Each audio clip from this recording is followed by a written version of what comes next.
Next man up, 102.5 The Game. Jake Lyman, Parker Kelly with you on this Monday, broadcasting live from the Busy Bee Plumbing, Heating, and Air Conditioning Game Nashville studios, home of the $99 yearly Beehive membership, where the buzz is always about great service. Plenty to react to today from a busy weekend around the NFL. College football. We do have a national championship game set, Indiana and Miami, a week from today. We have 7 of the 8 teams in the NFL divisional round set to go. We'll find out the final one tonight, Steelers and Texans, to wrap up Wildcard weekend. Parker, how was your weekend? I had a wild ride of emotions during this weekend because I watched Oregon take a sledgehammer to the face against Indiana on Friday night. And then I'm like, oh, Tennessee basketball plays the next day. Maybe they can get a win on the road at Florida. Nope, they got a sledgehammer to the face. Then I watched the Bears game on Saturday night with my family. And you know how the Bears play, the Cardiac Bears. Right. Came back in the fourth quarter. So it was just a wild ride of emotions. And then the wild card games yesterday were phenomenal. So I experienced everything this weekend. Yeah, I did not get to watch a ton of the games this weekend, traveling with Vandy women's basketball out to Texas A&M. 40-point win yesterday. Commodores now 17-0. But I was able to keep up as much as I possibly could. And outside of Chargers and Patriots, it was a really good wild card weekend. I mean, Rams and Panthers was way better than anybody expected. The Panthers could have legitimately won that game despite being 10-point underdogs. Then you mentioned Bears Packers. We'll talk about that in a second. Yesterday's games, Bills go down the field in the final minute, able to go take a 27-24 lead, hold off the Jaguars for a big win. Bills move on. They'll face the Broncos on Saturday. And then 49ers and Eagles. What a weird game between those two. Those two, it's always fun when Philly and San Francisco meet. Tough to see George Kittle go down, but the 49ers, despite all the injuries, just continue to find a way, and they move on. They'll get a rematch with the Seahawks next week. The 49ers, I mean, Fred Warner, Nick Bosa, now George Kittle, all done for the year, and somehow find a way. A.J. Brown with a tough drop there late in that game for the Eagles. But San Francisco and Seattle, Seahawks just beat the Niners 13-3 last week. So we'll see if the Niners are able to get some revenge and move on to the NFC Championship game. For the Eagles, mentioning A.J. Brown, he's probably not going to be on that team next year, right? Like, I would say he's pretty firmly on the trade block after what happened last night. Are you talking about with Sirianni? Well, Sirianni, and then you know, not coming through in a big moment there at the end. It's obviously it's not guaranteed, but I would think he's probably gone. And I'll give you one guess where he probably ends up. New England. Yep. I don't think that would be a shock whatsoever. I mean, if I had to guess one trade that's going to happen this offseason, I think it would be A.J. Brown is going to the New England Patriots. Well, I was talking with an Eagle fan yesterday, and he asked me if I wanted A.J. Brown back. So the fan base doesn't seem too happy. They're definitely not happy about their offensive coordinator, Kevin Patullo. They want him gone. Did you see what the little kid said on the news? No. So there was this probably a 12 or 13-year-old kid that they caught coming out of the stadium and put him on the local Philly news. And he's like, this is my Christmas gift, and I got a loss. I would have rather had Cole. And they go, what do you want the Eagles to change this offseason? He goes, I want A.J. Brown to pack his bags and go anywhere but here, and Kevin Patullo should be flipping burgers at the local McDonald's. It's like a 13-year-old kid saying this on the news. I will say, Sirianni has not had great success hiring offensive coordinators as of recent. You think about Brian Johnson. Kellen Moore was the one that worked out. Right, and they won the Super Bowl. So if the Eagles get a new offensive coordinator, that would be the 10th new offensive coordinator for Jalen Hurts since his college days at Alabama. Wow. That is crazy. And Jalen Hurts, after a year where he wins the Super Bowl, looked really good doing it. It was a tough year for Jalen Hurts, and all the conversations of him being a top 5 quarterback in the league, I think, kind of go away at this point. We'll see what the Eagles decide to do moving forward, because they've got a lot of money on the books moving forward, and I think A.J. Brown probably is going to be the first of many casualties over the next few years for that Eagles team. New England and L.A., that was the only kind of dud of a game this weekend. I mean, it was if you like defensive football, I'm sure it was great. I didn't get to watch a whole lot of it, but a little bit there, second, third quarter. That's the type of playoff game that Mike Vrabel wants to win, right? You look back at the Patriots and Ravens games, the only 2 playoff wins Mike Vrabel had here. It's run the football, play good defense, and come out on top on the scoreboard some way, somehow. And they did that. 30 pressures, 6 sacks on Justin Herbert. They took advantage of a banged up Chargers offensive line. And the AFC divisional round, I'm going to operate under the assumption that the Texans are able to win on the road today. I mean, the Steelers are a talented enough team. That's a tough environment to play, especially at night. I just think the Texans are playing great football. I think they're going to win. That divisional round, none of those 4 teams would completely shock me if they go to the Super Bowl. Broncos, Bills, Patriots, Texans. I think all of them have the tools to do it. Most of them, it starts with their defense. Patriots and Bills, you look, they've probably got the best 2 quarterbacks out of that group. So the AFC wide open.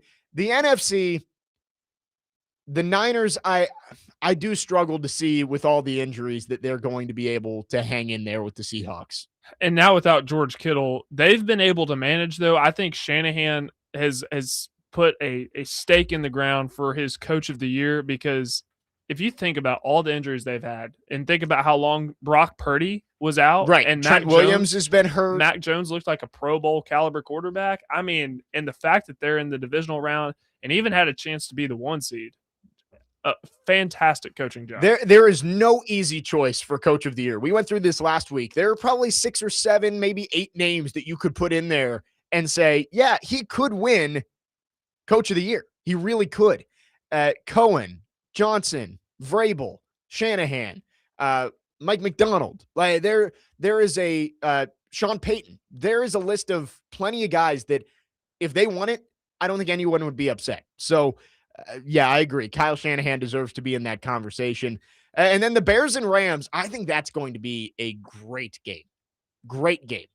Matthew Stafford got a little bit banged up in that game against Carolina, but let's go. What was it? Let's go break their hearts going down or steal their hearts in that last drive, and they go do it. The Rams get the win. That's going to be a fun game.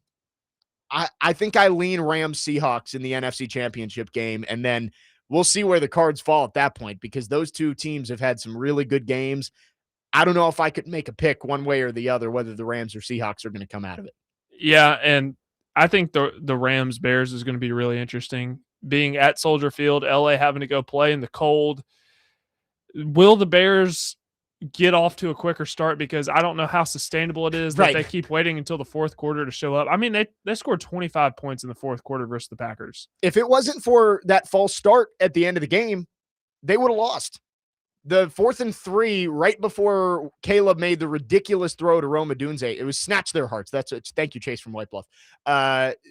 Right before that play, the ball was snapped over the top of Caleb Williams' head. And I pointed that out. I'm like, that's the best case scenario right there. Right. You got the false start. The game would have been over at that point, or maybe that was on 3rd and 3. No, I think it was 4th. It was 4th. Okay, so it was game over. Yeah, it was game over. If they did not call that false start there, they end up going down, scoring the touchdown. They get the ball back, and then the throw to DJ Moore ends up winning it in the final minutes. I agree with you. The Bears, I love the cardiac Bears mantra. They've done a great job of it this year. Of late games, they found a way to win. But I agree with you. You can't go down 21-3 to everybody and hope to come back. 615-737-1025 is the phone number if you want to text or call. Our phone line's driven by WilsonCountyHyundai.com. Chase from White Bluff also said that that point right there is why I value the play calling head coach so much. These great coaches are only as good as the OCs. The Lions take a big step back. The Eagles offense looked awful. I feel like having the right play caller head coach is more important than a leader of men. You need both. We saw it with Brian Callahan that I don't think Brian Callahan's play calling was necessarily horrible. It didn't fit his quarterbacks, which was the issue. But I think he understood at least some of the game flow of calling a game, but he was a horrible leader of men. He did not know how to command the locker room. You do need both, but I do agree with you that it is tough if you're losing your play caller every year or two. to continue to change that. And you mentioned it, Jalen Hurts with 10 different play callers since college. So the Titans. And Patullo's going to get the boot. It's Right. just a matter of when. Right. I don't think there's any choice but to make a change there after what happened this season. Chip from Mount Juliet says, we Packers fans have seen LaFleur's ceiling. It's sickening. And that's where I want to go next. Matt LaFleur, lots of rumors around his job status. Today, Adam Schefter reporting, I don't even know if you could call it a report. He says the Packers are trying to extend Matt LaFleur or hoping that they can come to a deal with Matt LaFleur. So there's nothing done yet. And I saw Tom Pelissero say there still is a chance that Matt LaFleur shakes free. Where would he rank among Titans coaching candidates if he did get fired from the Packers? We will talk about that coming up next. 615-737-1025 is the phone number. It's a Reaction Monday brought to you by Pella Windows and Doors of Nashville. Our phone lines are driven by WilsonCountyHyundai.com. Jake Lyman, Parker Kelly with you on this Monday. Next man up, 1025 The Game.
Preds fans, Smashville Live returns Wednesday night at 6 p.m. on 102.5 The Game, live from Brewhouse South in Cool Springs. Meet your Predators players up close and personal, and also get autographs and pictures. That's this Wednesday night at Brewhouse South in Cool Springs, and only on 102.5 The Game. Jake Lyman, Parker Kelly with you. Next man up, 102.5 The Game.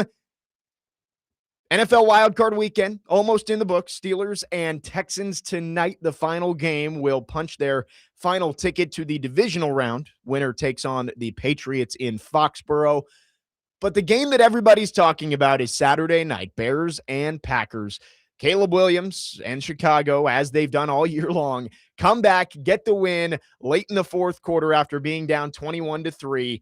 And Matt LaFleur, losing again in the playoffs, has brought up the question of whether he should keep his job moving forward. Heading into the final year of his contract, In the NFL, the coaches, the teams, they don't like having a lame duck head coach. They don't. It does not bode well for the coach because he doesn't know if he has any job security moving forward.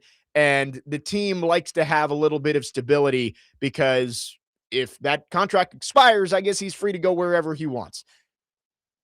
But it seems like the Packers are prepared to try and extend Matt LaFleur. And heading into the game on Saturday, I did not think LaFleur was going to get fired. He's won 65% of his games in the regular season. He is 3-6 in the playoffs. I will say that, and has only ever won one playoff game per season. He has never gotten past I guess he went to the NFC Championship back in 2020 or the 2019 season. Yes, he did. But outside of that, he has not been able to get past the divisional round. His worst season ever was 8-9. He is a very high floor coach, but clearly the Packers are not pleased with his ceiling. And that's what Chip from Mount Juliet said. We Packers fans have seen LaFleur's ceiling. It's sickening. So Packers fans want him gone. But if you're the Packers, I feel like you only fire Matt LaFleur if you are 100% convinced that you can go get somebody better. And the fact that the reports are that he's probably going to stick around, maybe they reached out to John Harbaugh. Maybe they reached out to, I don't know how they feel about Kevin Stefanski, but some of those guys and said, hey, if we did make a move, would you be interested in coming here? And maybe the answer was no. But I did not think Matt LaFleur was going to get fired heading into that game. I was pretty convinced of it after that game. Blowing a 21-3 lead and some of the decision-making down the stretch just made no sense. I mean, that last drive where they had a chance to run out some of the clock and they were throwing deep shots down the field. I'm like, I get it. You want to go for the jugular. If you score a touchdown, the game is over. But you had the opportunity to make the Bears use their timeouts and chew that clock as low as possible. Instead, you give it back to the Bears. Caleb Williams goes down the field. It didn't even take him all that long to score the touchdown. Matt LaFleur did not handle that game well. You blow a 21-3 lead. It felt like that was the dagger where the Packers didn't have much of a choice but to let him go. We'll see. I saw Tom Pelissero say that there's nothing finalized yet, and he still could shake loose. If he did shake loose, I think he immediately becomes one of, if not, the top candidate for the Titans job. Oh, Robbie's not going to like what I have to say. All right. So I think Matt LaFleur is a good head coach, a good play caller, and I was baffled when I found out how much Packers fans dislike him. Here's what I'll say regarding his job security. I think he has bought himself another year. And it's kind of like the thing with Mike Tomlin in Pittsburgh. You can even say the same thing for John Harbaugh in Baltimore.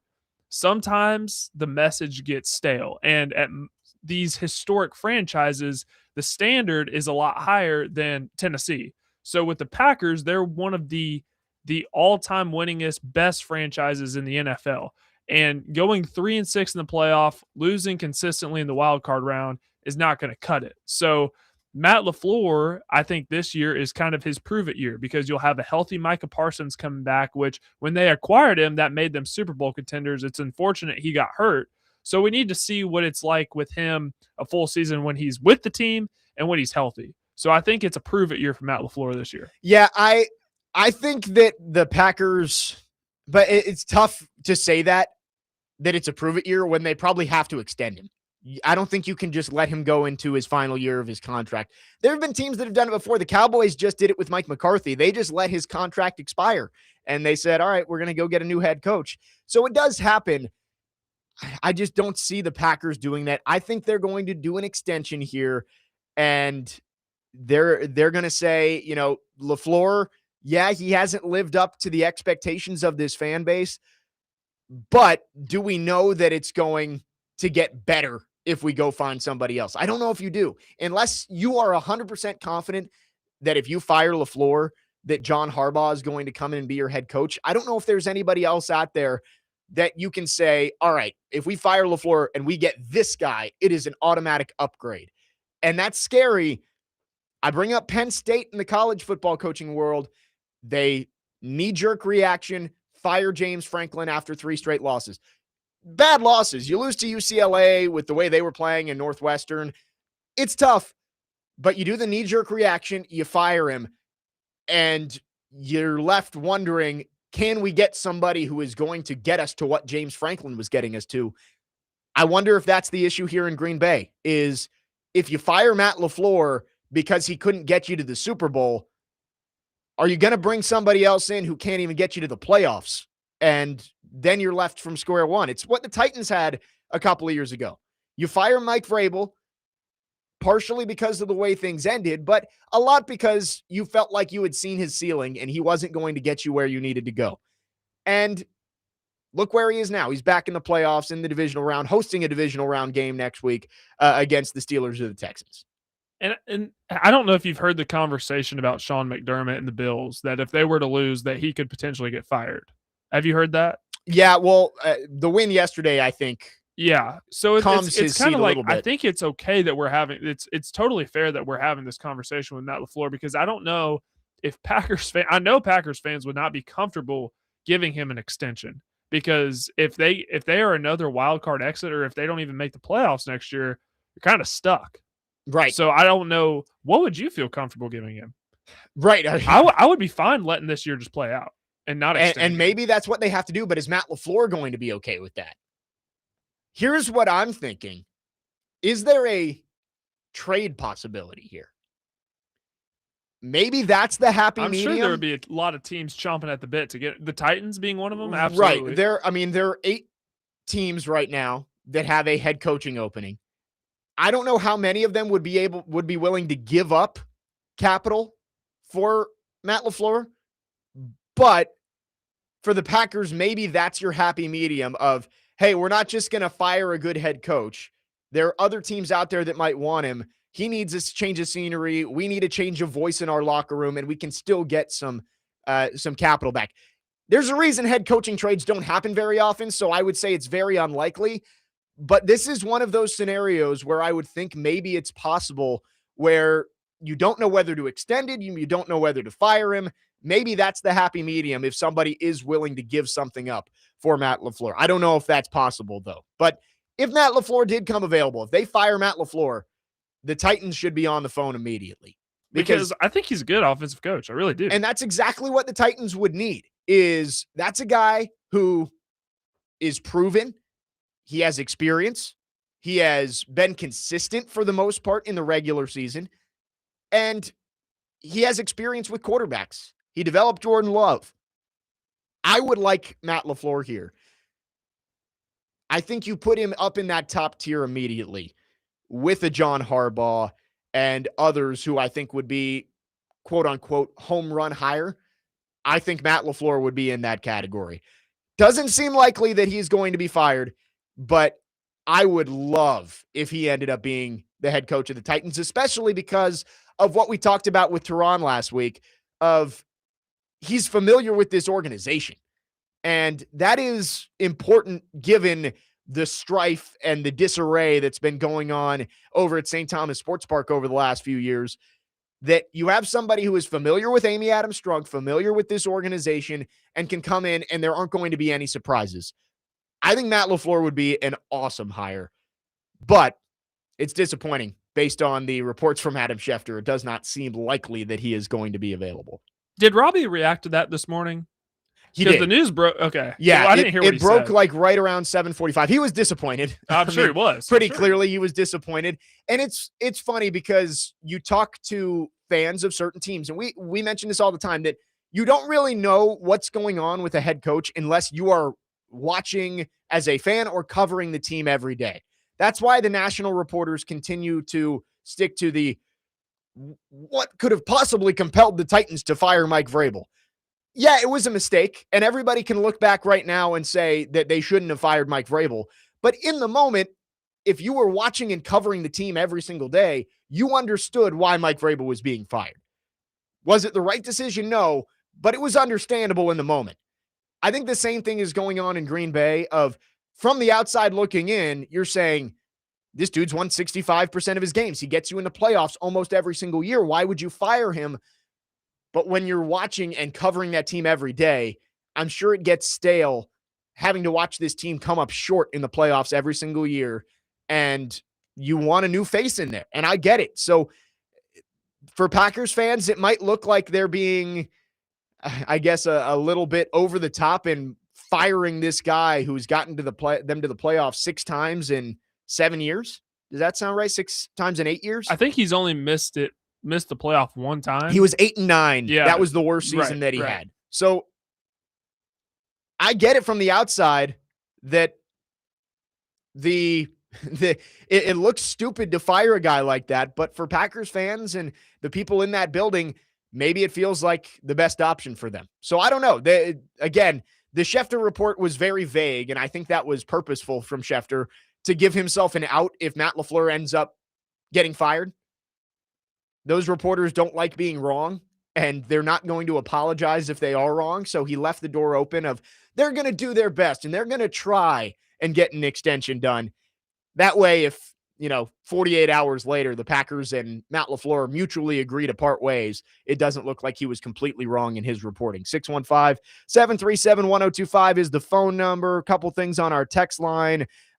Chase from White Bluff says the Broncos traded a first-round pick for Sean Payton, and that worked out. Yeah, I understand that. And Parker, if the Titans traded their 2027 first-round pick for Matt LaFleur, could you get behind that? No, I wouldn't want to do I would that. say that's still a steep price for me. I wouldn't want to do it because LaFleur doesn't have the pedigree of Sean Payton.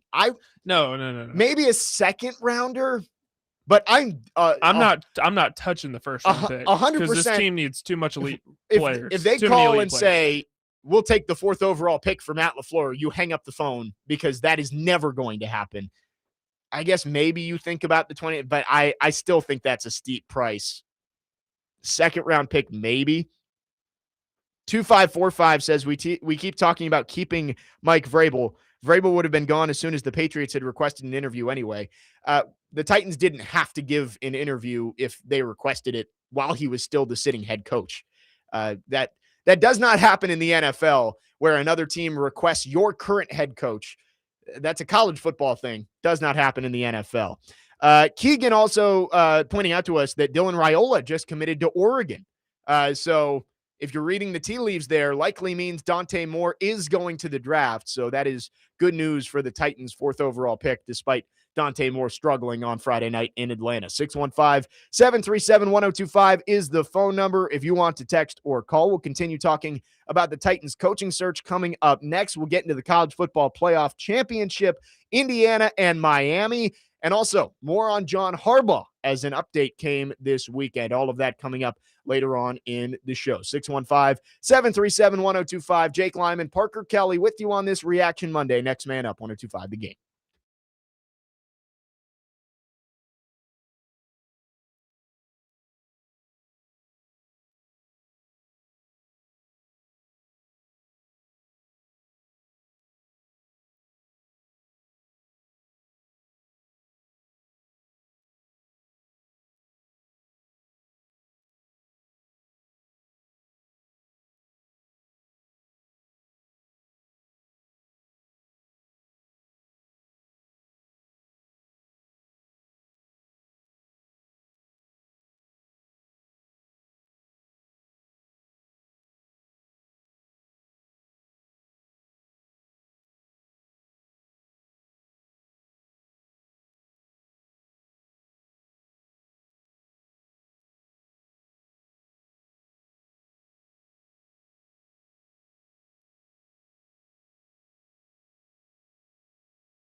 Next man up, 1025 The Game. Jake Lyman, Parker Kelly with you on this Monday.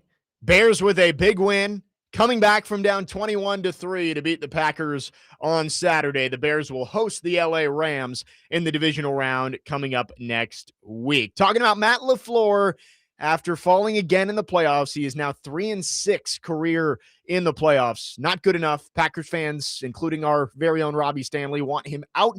But the phrasing of the Adam Schefter tweet, still funny to me. In the coming days, the Packers will try and work out an extension for Matt LaFleur. Very vague, but at least it seems like they're trending towards staying together instead of firing Matt LaFleur. Let's go to our phone lines driven by WilsonCountyHyundai.com. Dustin from Hopkinsville has called in. Dustin, thanks for calling. Go ahead. Morning, guys. On Matt LaFleur, it seems like he's choked some in the playoffs, but I've seen a lot, just like Morganzi with his drafting. We've seen what he produces, heck, in the fourth round, fifth round with some of these wide receivers and such this year, and that's why we have so much faith in him. It's new to us right now, and if we don't start winning, Morganzi in 3 years will be on the hot seat if we, go into the playoffs and lose in the first round each year. However, what I've seen with Matt LaFleur developing quarterbacks. Now, is Justin Love the Trevor Lawrence of the NFC? I don't know, but I can tell you this. I know what Malik Willis was when he left us. And he wasn't even a good backup in the league at the time. Now look at him. He could go start next year somewhere. Somebody is probably going to pick him up try him as a starting quarterback.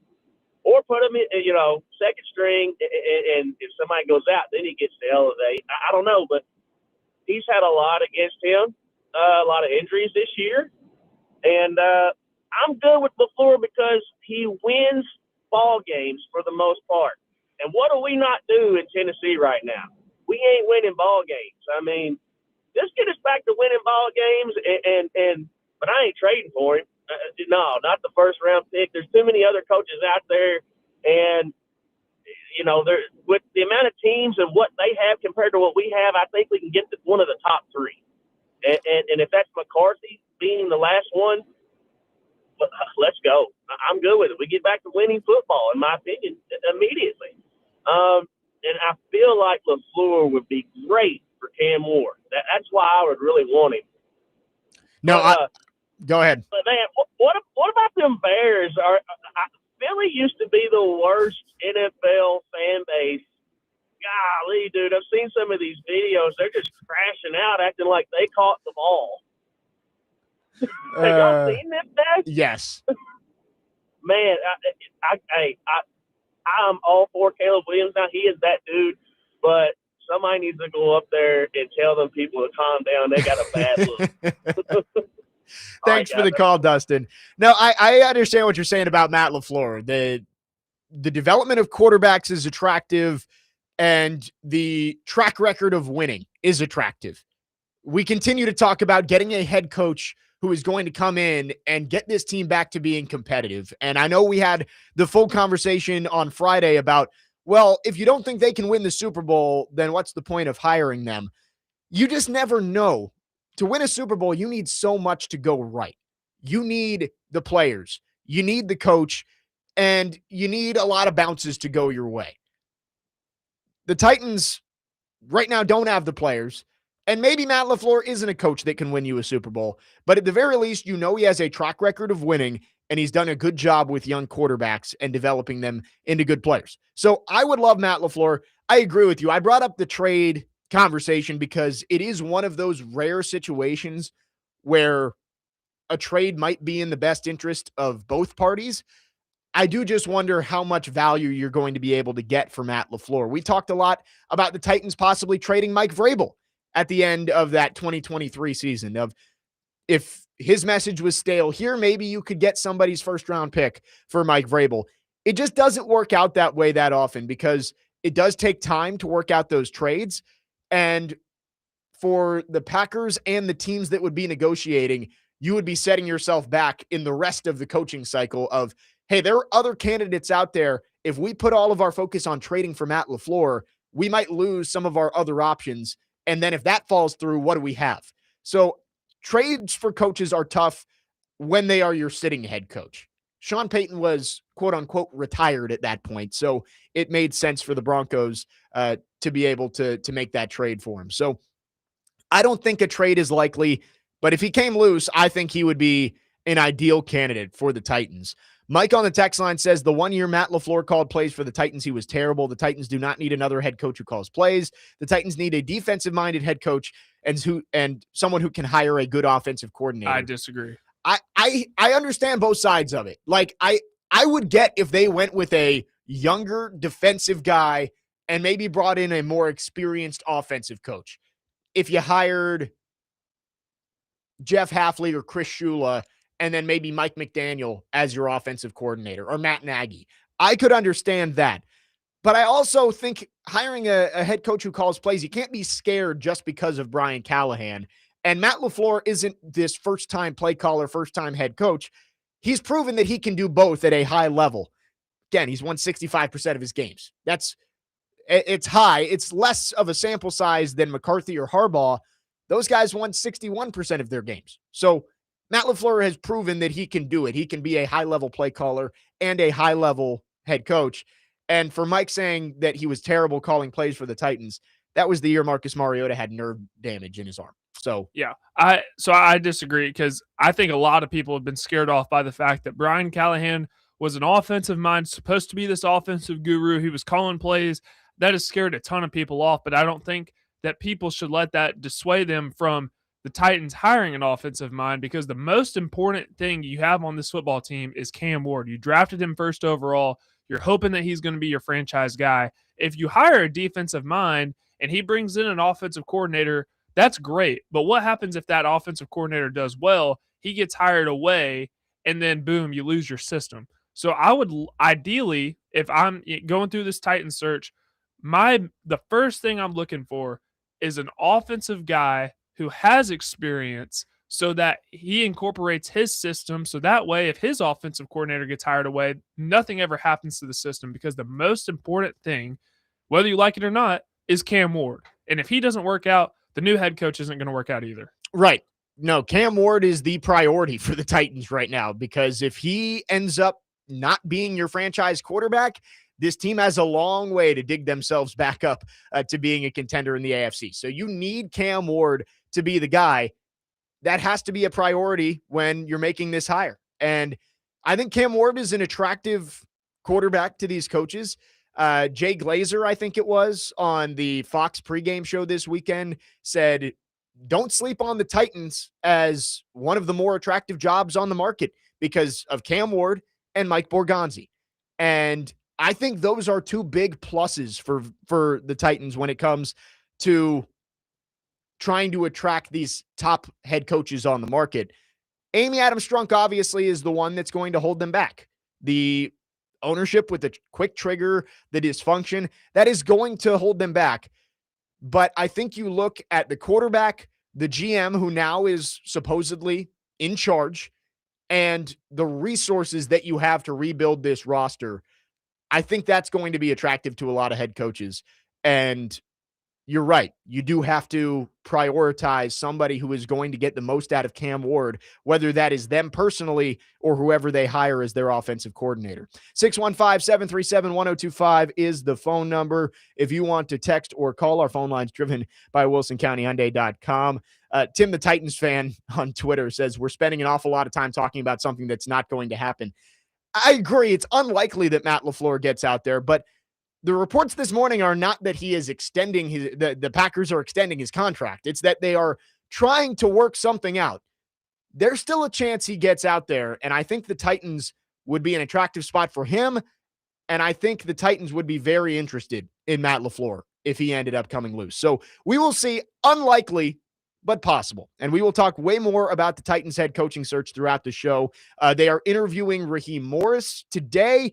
Plenty more interviews coming throughout the week, interviewing Chris Shula, Jeff Hafley, Robert Saleh, Arthur Smith, Mike McDaniel, excuse me. And we'll see. maybe John Harbaugh. We'll talk about that later on as well. 615-737-1025 is the phone number. We'll take your texts and calls as we react to the weekend full of football. We'll wrap up hour number one after this and then get into the college football playoff. Indiana and Miami playing for a national championship coming up a week from today. All of that coming up. Jake Lyman, Parker Kelly, next man up, 102.5 The Game.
Next man up, 102.5 The Game. Jake Lyman, Parker Kelly, wrapping up hour number one. Lots to react to. We've got a college football playoff national championship matchup set.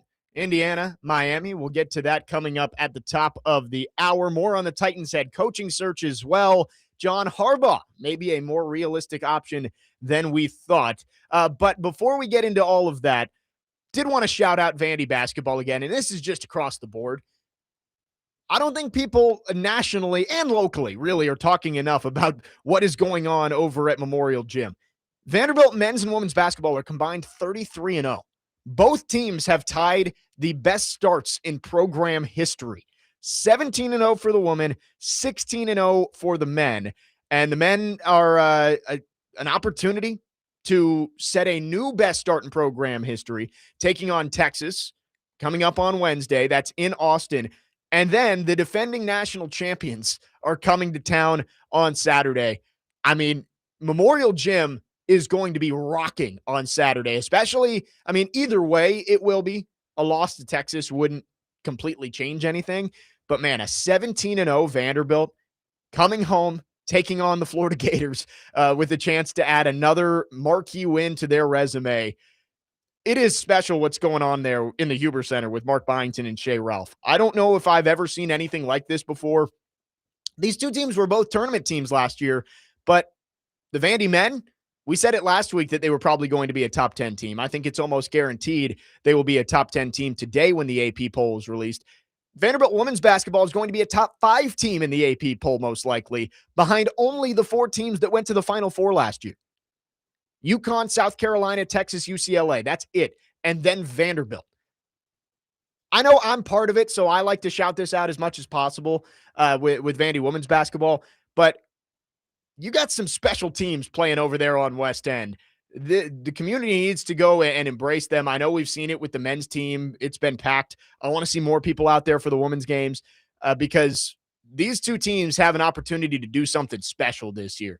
Tyler Tanner and Michaela Blakes are both unbelievable players, and it's crazy they got both of them in the same year. It's like you got two players who could end up being program legends for both of your teams in the same recruiting class.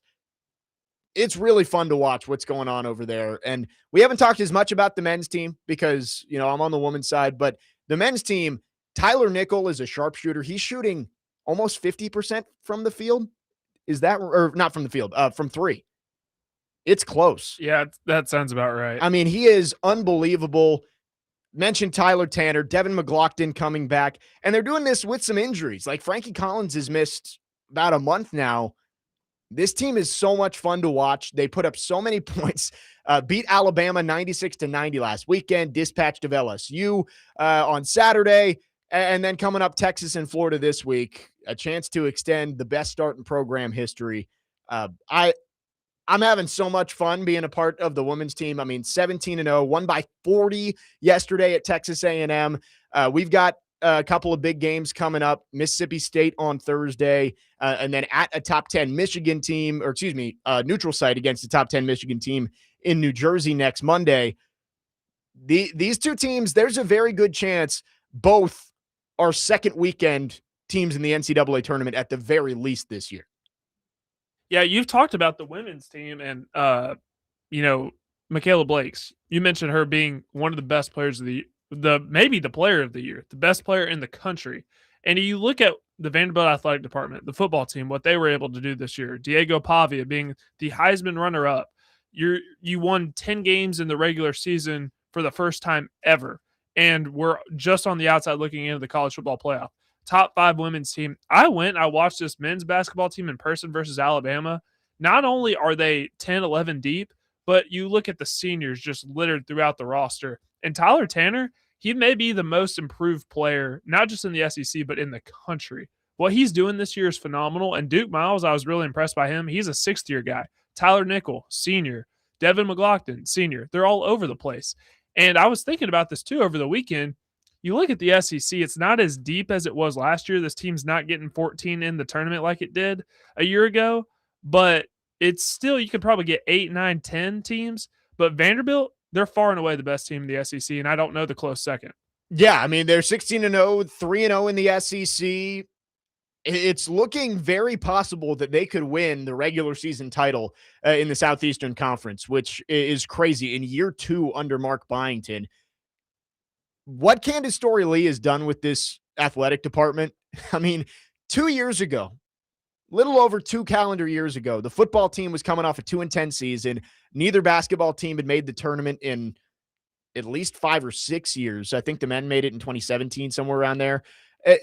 There wasn't a whole lot of hope going on. Shea Ralph was hired at that point and was starting to grow her program, but was coming off a year where the team was injured. We're missing a lot of key pieces.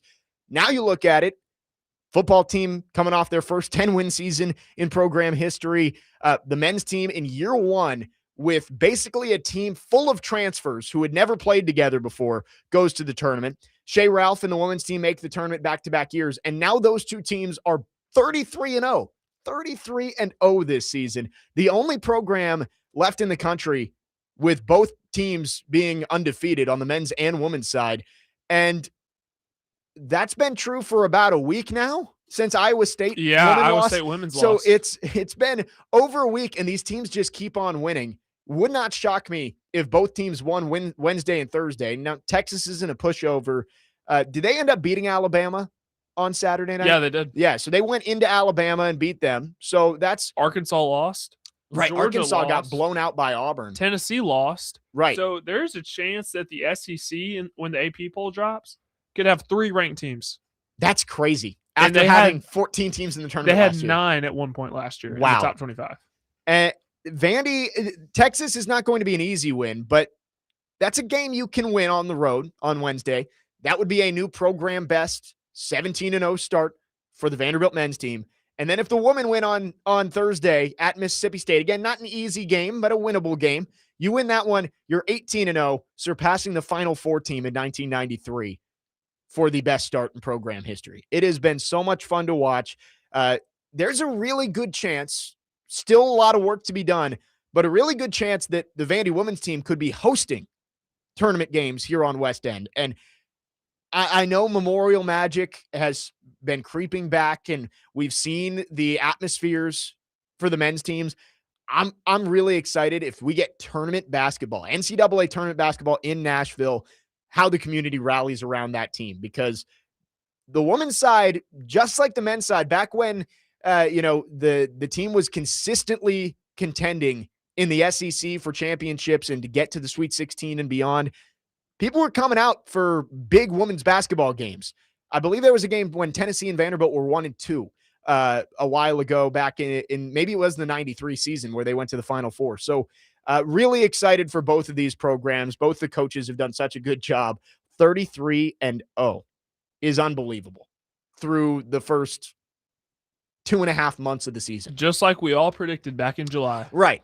I thought both these teams were going to be good. I did not think they were going to be undefeated heading into mid-January. And I'd also like to shout out, because I've been watching this team and I've been, preaching it for a while. Nebraska? Yeah. Nebraska ball. # Nebraska ball. They've got a really good team as well in Lincoln.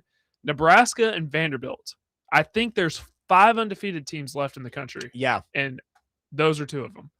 And I believe when you look at KenPom, Vandy is number 1 in the SEC. Yeah. The next 5th. close is Georgia. Florida. It's Florida. Florida. Are you thinking net rankings or KenPom? Well, I was just looking at the standings. Just straight up SEC standings. In KenPom, Florida is 12, but Vanderbilt is number 5 in KenPom. Vandy women are 10th in the net rankings. And again, I think we get the AP poll coming up in about an hour. Yeah, it should drop around 11. I think the Vandy women are going to be the 5th ranked team in the country.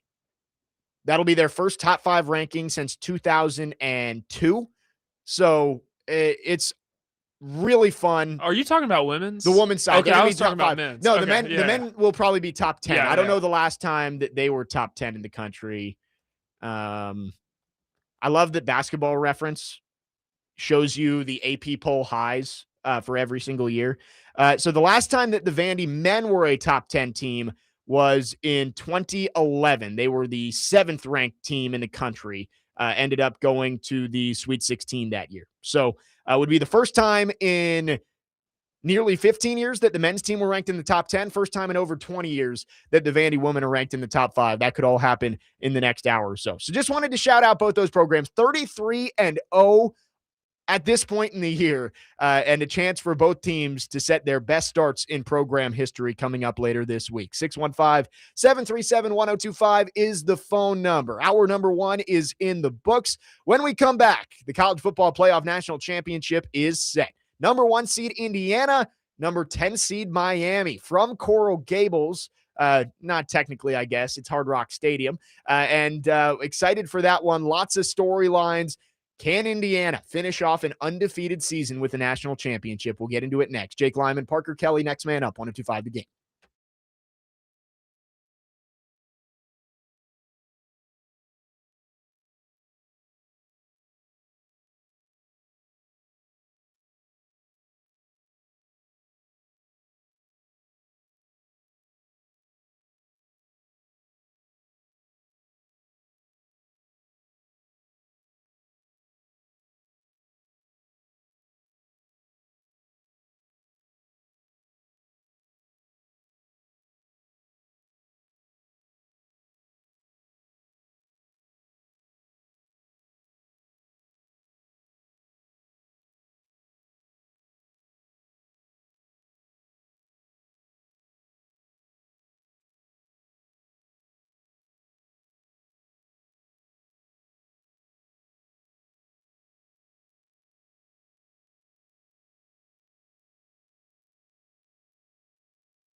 Next man up, 102.5 The Game. Second hour on this Monday. Jake Lyman, Parker Kelly broadcasting live from the Busy Bee Plumbing, Heating, and Air Conditioning Game Nashville studios, home of the $99 yearly Beehive membership, where the buzz is always about great service. More coming on the Titans coaching search later this hour. John Harbaugh may be a more realistic option for the Titans than we expected, but we got to talk about the college football playoff. Indiana on Friday night, taking on Oregon in Atlanta in a Mercedes-Benz Stadium that might as well have been in Bloomington, Indiana. I mean, that crowd, Parker, was unreal. How many Indiana fans made that trip? I guess it makes sense that their first game was out on the West Coast, maybe not quite as feasible for Indiana fans to get out there. But for Atlanta, they took over that stadium, and it was over pretty much from the word go. I know that Oregon, after the pick six, went down and tied the game at 7.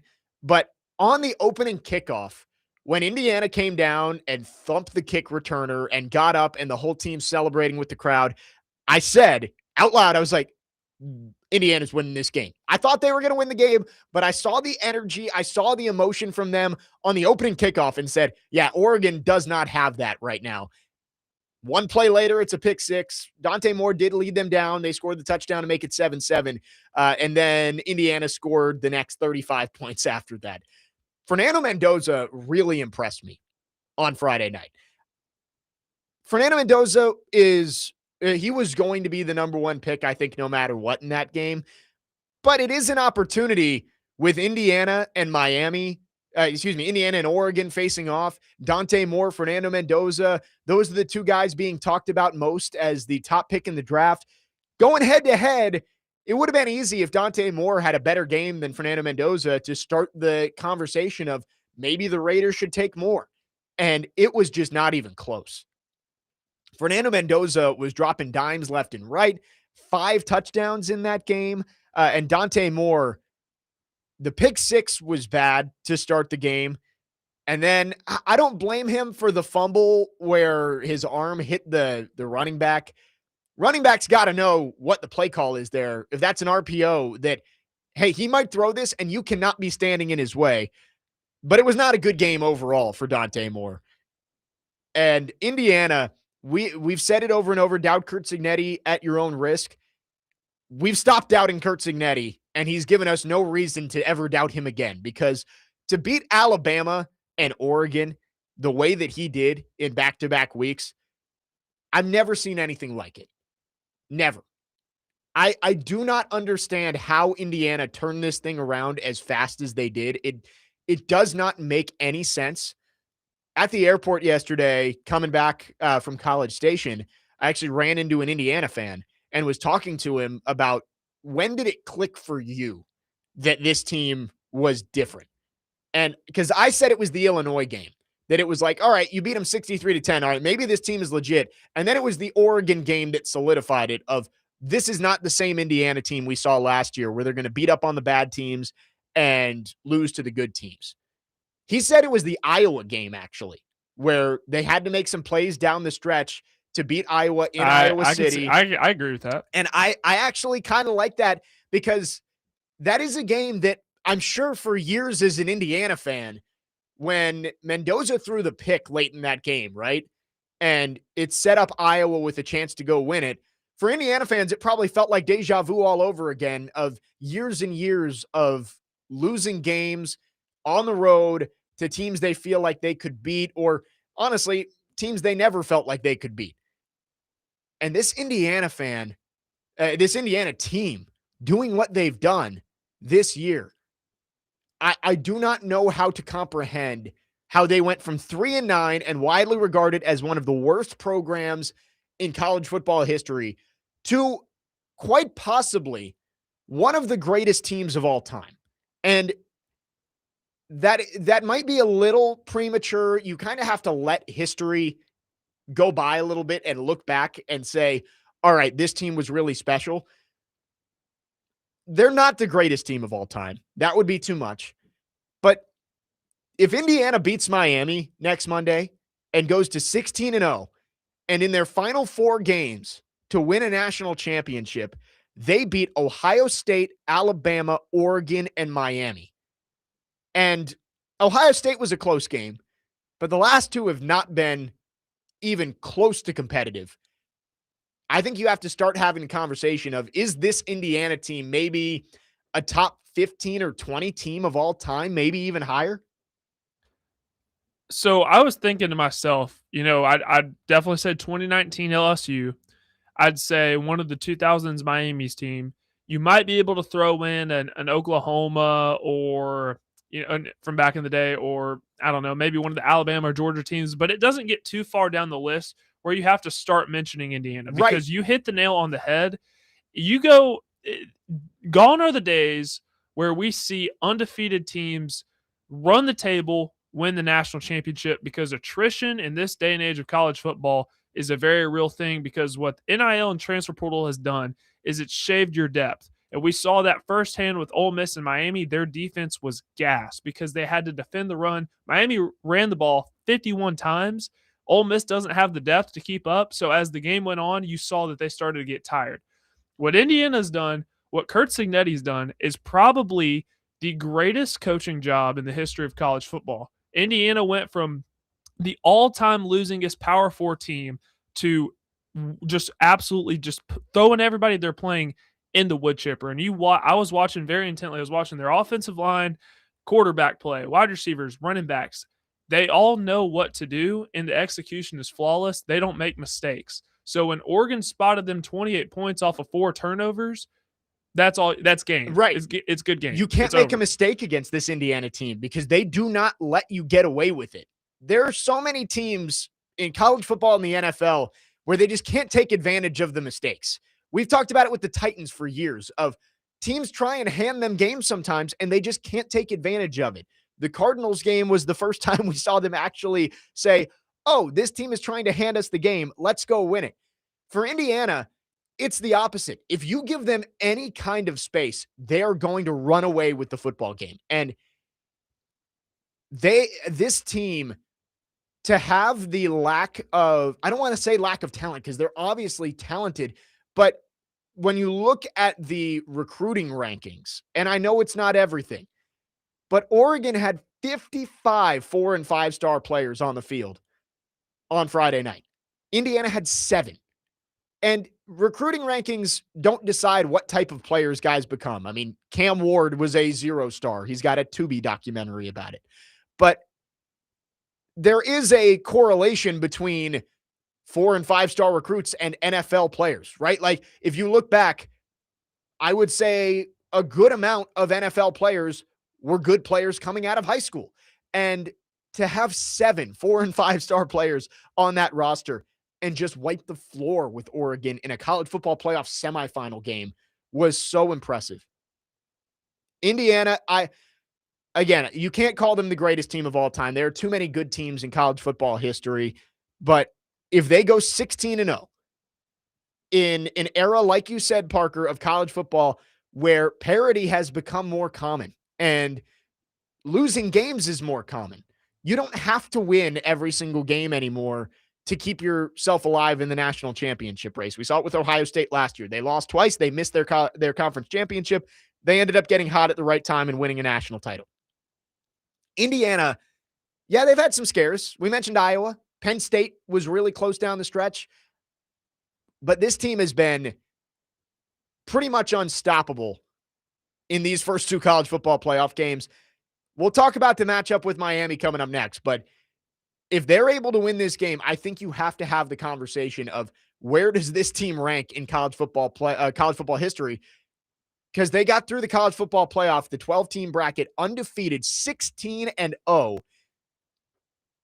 Michigan was 15-0 a couple of years ago. Georgia was 15-0. You've had the Alabama teams for Nick Saban that have gone undefeated. But that was also in the 4-team era. Right. That's BCS. the 4-team era. You win 2 games and you're a national champion. 16 games. Alabama in the Rose Bowl, Oregon in the Peach Bowl, and then Miami on their home turf in the national championship. You have to at least have the conversation. And that's what I'm saying. I would say top 5, easily. Top 5, because you cannot get too far down the list where you have to start mentioning this Indiana team, because they're doing this with, they have 4 or 8 4-stars on the roster. They don't have a single 5-star.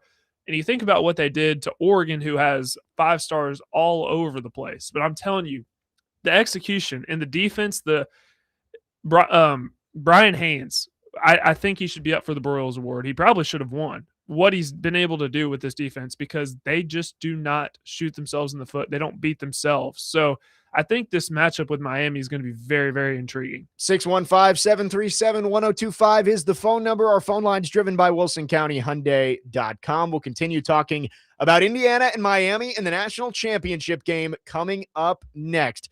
Going to be a fun one with that Miami defensive line taking on this Indiana team that has looked virtually unstoppable. 615-737-1025. Jake Lyman, Parker Kelly, next man up, 1025 The Game.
Next man up, 1025 The Game. Jake Lyman, Parker Kelly, alongside you on your Monday morning. Hope everyone's having a great start to their week. We're talking college football. Indiana, Miami for the national title 1 week from today in Miami.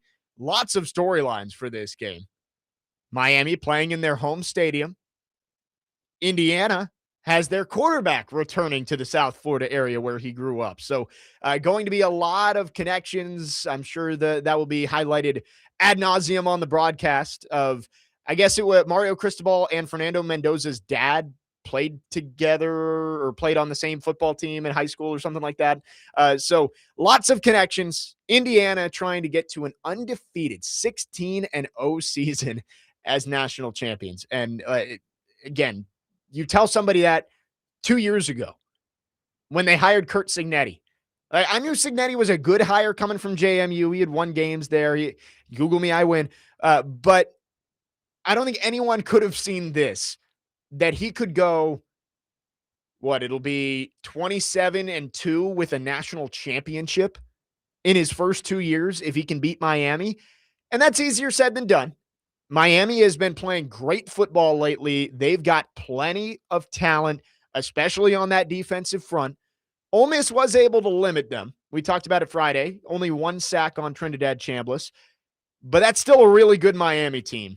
And if Carson Beck continues to play well, does not make mistakes, they've got a chance to win this game.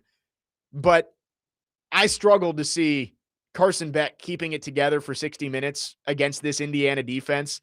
I think Indiana's going to force a couple of mistakes, and we said it in the last segment. They do not let you get away with it. If you make a mistake, they're going to make you pay.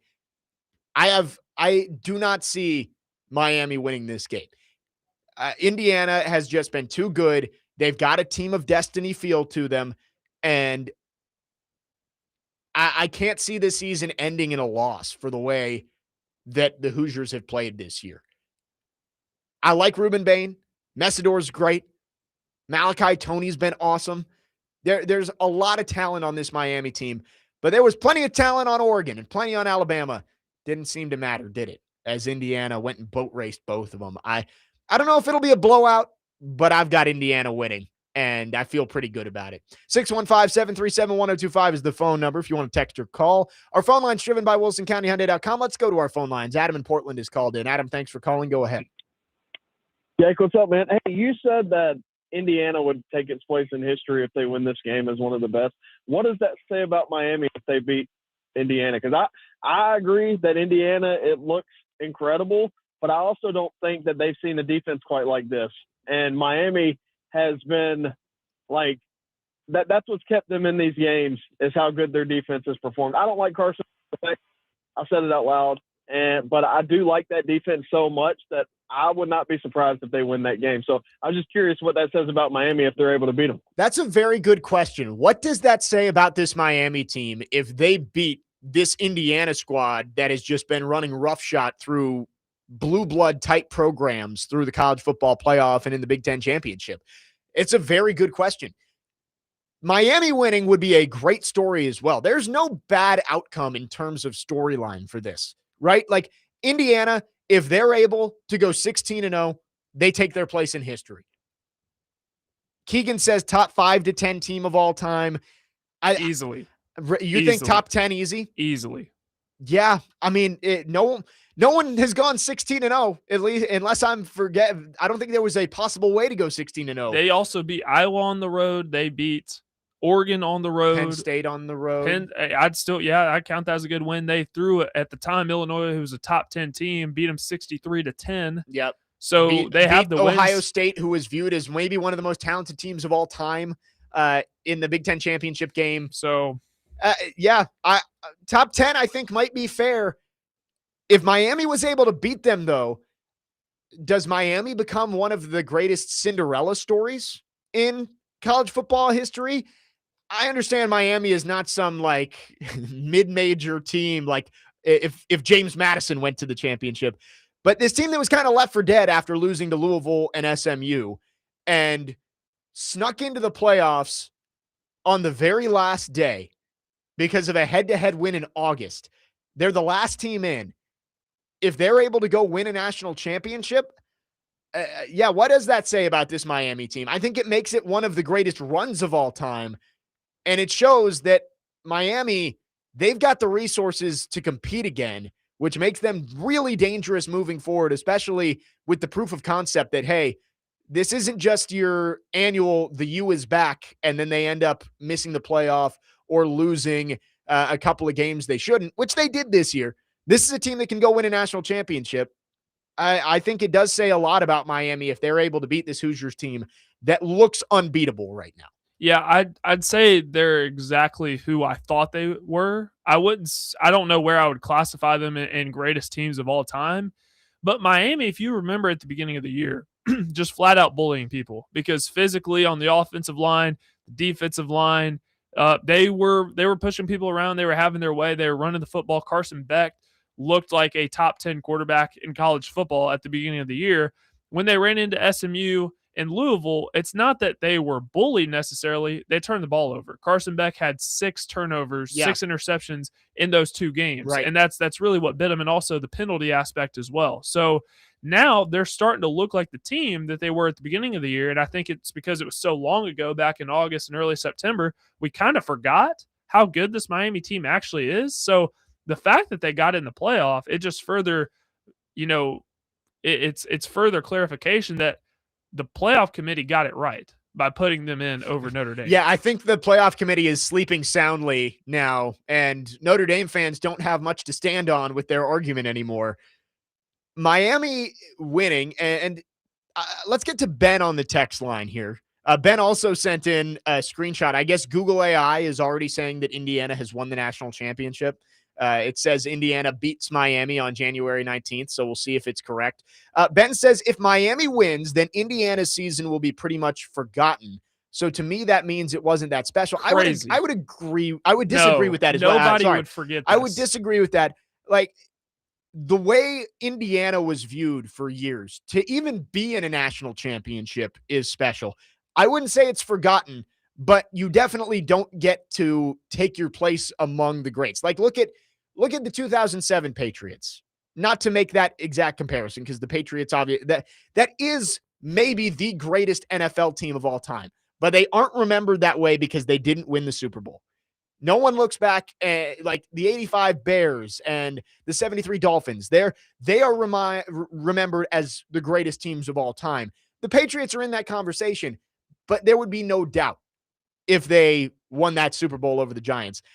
I think, yes, you can say that Indiana's season won't be remembered as one of the greatest of all time if they come short of a national championship, but it will still be remembered as one of the craziest turnarounds in college football history, to go from 3-9 to 15-0 and playing for a national championship in year 2 under a new head coach. Guys, it's Indiana. It is right. Nobody. The fact that they're even here is a testament to the job that Kurt Cignetti has done. If they lost, trust me, nobody would forget about this Indiana team. And also, I don't know if you can necessarily classify Miami as a Cinderella, because they're one of the. I understand, like, brand wise, they are not, but. Just like you couldn't classify Ohio State last year as a Cinderella. But as a 10 seed getting in, Ben also makes another good point that Miami winning says that the college football playoff expanding is a good thing. Like, I think that's maybe the better point here, is that when you made the change to 12 teams, I think there was a worry that you were going to get blowouts, and some of the teams, even the Power 4 teams that were getting in at the back end of the bracket, wouldn't be able to compete with the elite teams at the top, right? Like, you'd have your top 4 who would have gotten to the playoff in the past. And when they play the 9th seed, who, was fine, but wouldn't have had any chance to play for a national championship in previous years, it would be a blowout. This proves that the 12-team playoff may be the best way to actually find the national champion. Or maybe it tells you that the format's wrong because the top teams keep losing in the first game. That I think that's just they need to move the dates up and start the playoffs. Right. Sooner. I agree. They need to change the schedule, but it does show you that the 12-team playoff isn't just for show, because last year you had, was it the 7 and the 8 seed playing for the national championship? Yep. This year, the 10 seed is playing for the national championship. So it does show you that these teams aren't just in there for TV money. They've got a chance to actually go and win some games. Keegan on the text line says, take every team on the list of top 10 college football teams ever, look at their rosters, and then compare them to this Indiana team. How many of those teams are filled with 4- and 5-star guys compared to this Indiana team who's doing the same, if not more, than those other top 10 teams of all time? It's fair. It's a good point from Keegan. This team is also way more experienced than a lot of previous college football teams. They're beating these 4 and 5 stars. That's the Right. thing. I don't care about the stars. Like they're beating all of these teams, and they're doing. Kurt Signetti said it last year. They beat the you know what out of teams. Yeah. And that's what they're doing. So I don't care about the stars. Yeah. I think that the experience maybe is a factor that you say in the past, these guys probably wouldn't still be playing college football because it's become more of a 5 or 6 year ordeal than a 4-year ordeal. But I think this team definitely deserves its place in history if it can beat Miami. 100%. Dustin from Hopkinsville says the narrative that NIL has ruined college football is absolutely dead. And I agree with that. I think the narrative has completely flipped on NIL because the worry was that the top teams would have the most resources and they would just be able to pay everybody and no one else would have a chance. It's honestly made it so teams can't just stash 5 stars on their roster for years because those guys want to go get paid and they want to go play. So I think that's a good point from Dustin. I like the 12-team playoff. I think it's worked out well. And Miami as the 10 seed being in the national championship game is special to see. Adam in Portland corrected me. I said 73 Dolphins. I knew it was 72 or 73. Off the top of my head, I was 1 year off. He said, Adam in Portland also says Ole Miss was everybody's sweetheart and Miami handled business with them. I got a feeling Miami is going to handle business again. Adam's been big on Miami. We'll see if he's correct coming up a week. Definitely from don't think we should count out Miami. I mean, because everyone's like, oh, Indiana, slam dunk.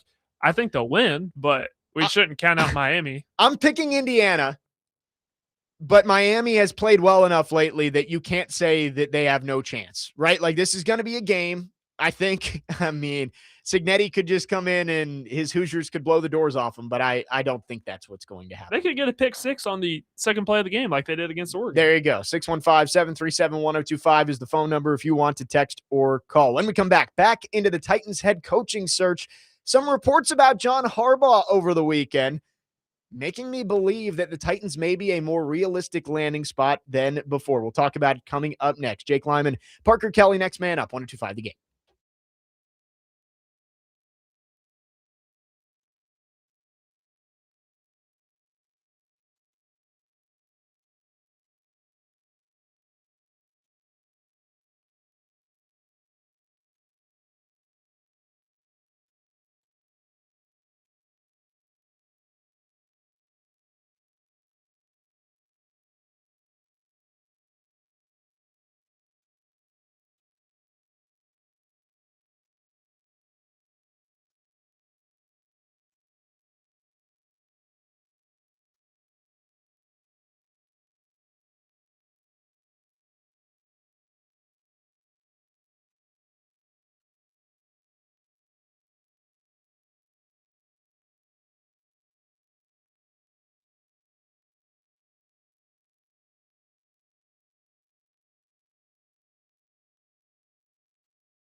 Next man up, 102.5 The Game. Jake Lyman, Parker Kelly. Somebody has made a Kurt Signetti anthem. Is that That's what this is? Is that what we're listening it to sounds right good. now? It's actually whoever made this did a great job. Google me, I win. Google me. There we go. We're going to get into the Titans coaching search, some John Harbaugh rumors over the weekend. But first, let's go back to our phone lines, driven by WilsonCountyHyundai.com. Jalen wants to join in on the conversation about Indiana. Jalen, thanks for calling. Good morning. Good morning. How y'all doing? Doing great. So I heard the conversation of if Indiana goes 16-0, where do they, rank all time amongst like best teams ever? Yeah. I said I'm respectfully putting them at about 3 or 4. Wow. Because one, like my number one team of all time is going to be 2019 LSU. That team definitely deserves to be in the conversation. I call them 1. 01 Miami is 2. Really 1B, but 2. Yeah. And then Indiana, it's like a toss-up between it'd be this year's Indiana team and that 2020 Bama team. Okay. I mean, people kind of forget about that 2020 Bama team. Yeah. I think that there would be people who would look back into the older teams in like the 70s and 80s and want to put 90s and put those teams in there. But I would agree with you. I think 01 Miami, 19 LSU deserve to be in the conversation. And I'm with you. If Indiana goes 16-0 and wins the national championship in this era, you've got to at least put them in the conversation. I don't think you could put them at the top, but I think they should at least top be up 5 there. easily. Oh, especially when you look at their wins, like slaughtered Bama on national television in the Rose Bowl, slaughtered Oregon on national television in the Peach Bowl. Right. Ohio State in the Big Ten championship. It wasn't a blowout win, but they controlled the Ohio State game. That's a team that looked like they were going to run the table. Everybody was talking about Ohio State more than they were talking about Indiana. So it's a good point. And if you go beat Miami on their home field to punctuate it, I do think that they deserve to be up in that conversation. Yeah, so that's why I was like, I wouldn't say they're 1 or 2 because like it's always interesting that they bring up the graphics like they're like statistically doing better than 19 LSU, but it's like, well, football is different than it was just 6 years ago. Right. No, that's a good point. Thanks for the call, Jalen. It's good stuff. Yes, sir, of course. I was like, I think especially in what college football is right now, yeah, they're for sure one of the most dominant teams that have played it. Yeah, no, it's a good point. And you mentioned 2020 Bama, which is going to get some people talking. Dustin from Hopkinsville said that I never put any COVID team on any list.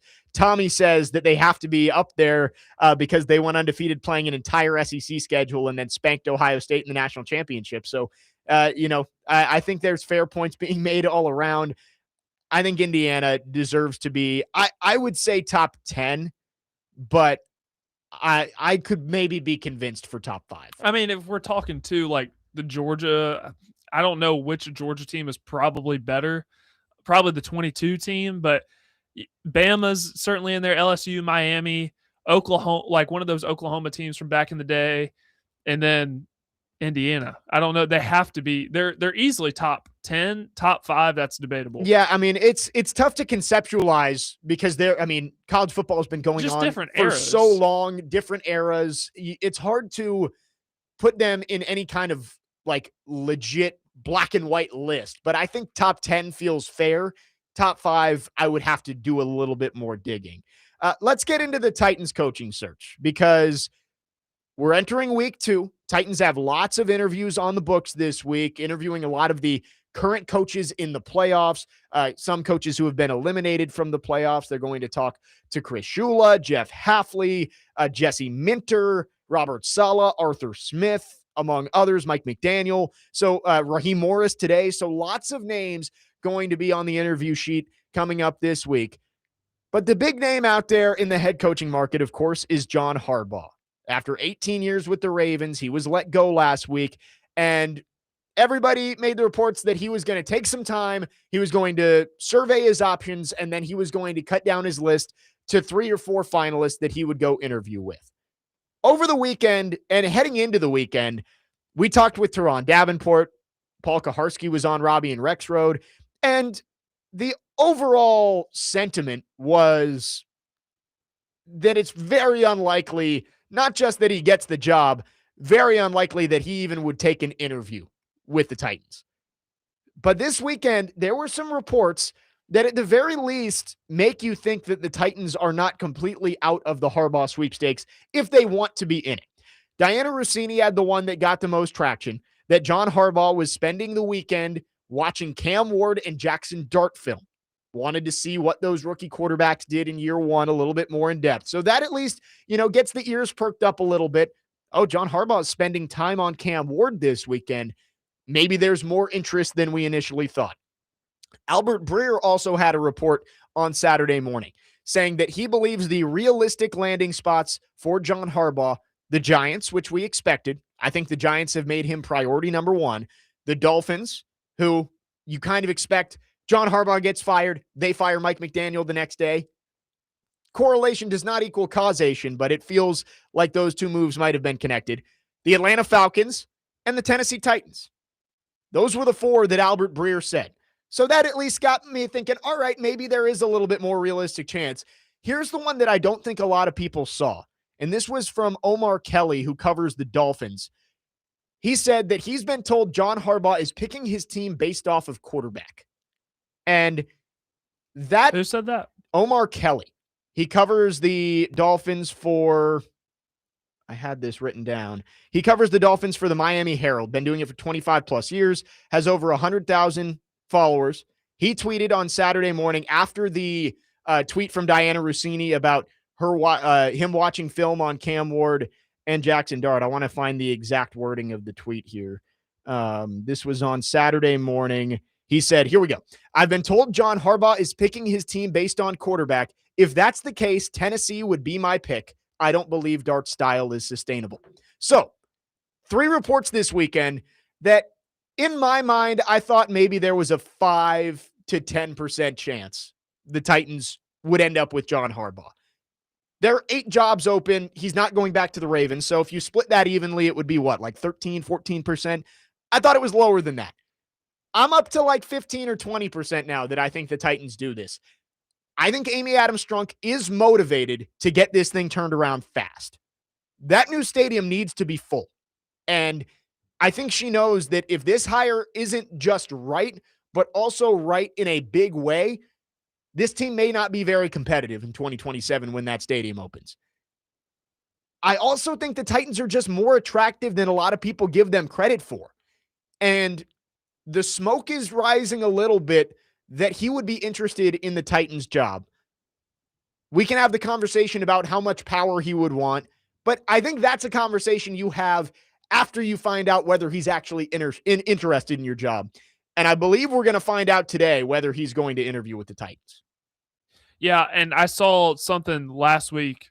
I can't remember who. It was either Schefter or Rappaport that said that Harbaugh wasn't going to start his interviews until this week. So, and I think, too, with the Giants, you mentioned Jackson Dart's play style not being sustainable. It's really just about the hits. Like he's got to stop taking all those hits. He's got to stop, head bumping Cam Scatterbo on the sidelines, just completely unnecessary. But I do think if he's able to fix that, there's plenty of reason to be attracted to the Giants job. And to me, it would make more sense for Harbaugh. But the fact that you have Cam Ward, you have a high draft pick this year, you have the most cap in the NFL this upcoming offseason, new stadium, you're living in Nashville, I think there's plenty to be excited about if you were to take the Titans job. Yeah, and if he spent the weekend watching Cam Ward and Jackson Dart film, I find it hard to believe that he wasn't at least somewhat impressed with what Cam Ward did this year.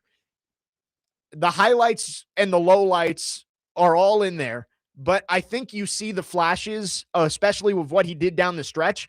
And I think John Harbaugh could be intrigued that if you get the right staff around him, you get the right pieces around him, that can be a special quarterback in this league. We'll see. I think Diana Rossini reported that we should get some clarity today on who John Harbaugh is going to talk to. And for the Titans, at the very least, you want to be in that finalist list, because that means that John Harbaugh was impressed by Cam Ward. I heard Joe and Robbie talking about this on the way in, that if he spent the weekend watching Cam Ward and then doesn't interview with you, is that a referendum on Cam Ward at this point in his career? I don't know if you can take it that far, because even though that report from Omar Kelly says he's picking the job based on quarterback, there are other factors in there. So I think the Titans might actually get a chance to speak with John Harbaugh. And I believe, and maybe this is wrong, even though Amy Adams Strunk has had her flaws, I think if John Harbaugh wanted to come here, she would pony up the money to make it happen. Because I think she realizes that this franchise is at an inflection point. The fan base is ready to erupt at her if they make the wrong hire here. And after the anger of if they make the wrong hire and they continue to suck, the apathy is going to start to set in. This is a turning point for this franchise. And if Amy Adams Strunk and Mike Borgonzi and, I don't know how much Chad Brinker is involved with this coaching search anymore, if they don't get this right, this franchise stays in the cellar of the NFL. John Harbaugh is the easiest way to get the fan base excited, number one, and put a guy in place who is going to come in here and he's going to get this organization structure and locker room headed in the right direction. Yeah, and the worst thing that could happen is you lose the fan base, because it's already starting to dwindle. A lot of people checked out from the Titans after this past year. So you don't get this hire right, I don't want to know what would happen. 615-737-1025 is the phone number if you want to text or call. We will take your thoughts. Again, the Titans may be more serious contenders for John Harbaugh than we initially thought. Reports over the weekend from Albert Breer, the Titans are a realistic landing spot. From Diana Rossini, that John Harbaugh spent the weekend watching Cam Ward and Jackson Dart film. And again, from Omar Kelly, that John Harbaugh might be picking his team based off the quarterback. We'll continue to talk about it on the other side. 615-737-1025 is the phone number. Jake Lyman, Parker Kelly, next man up, 1025 The Game.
Finishing up the second hour on this Monday, Jake Lyman, Parker Kelly with you.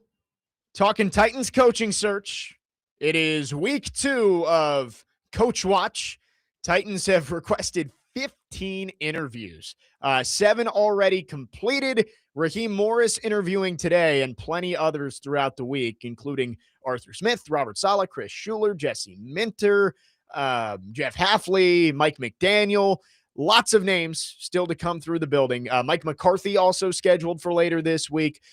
But the name that everybody has their eyes on is John Harbaugh, because he is the most experienced, most accomplished coach on the market right now.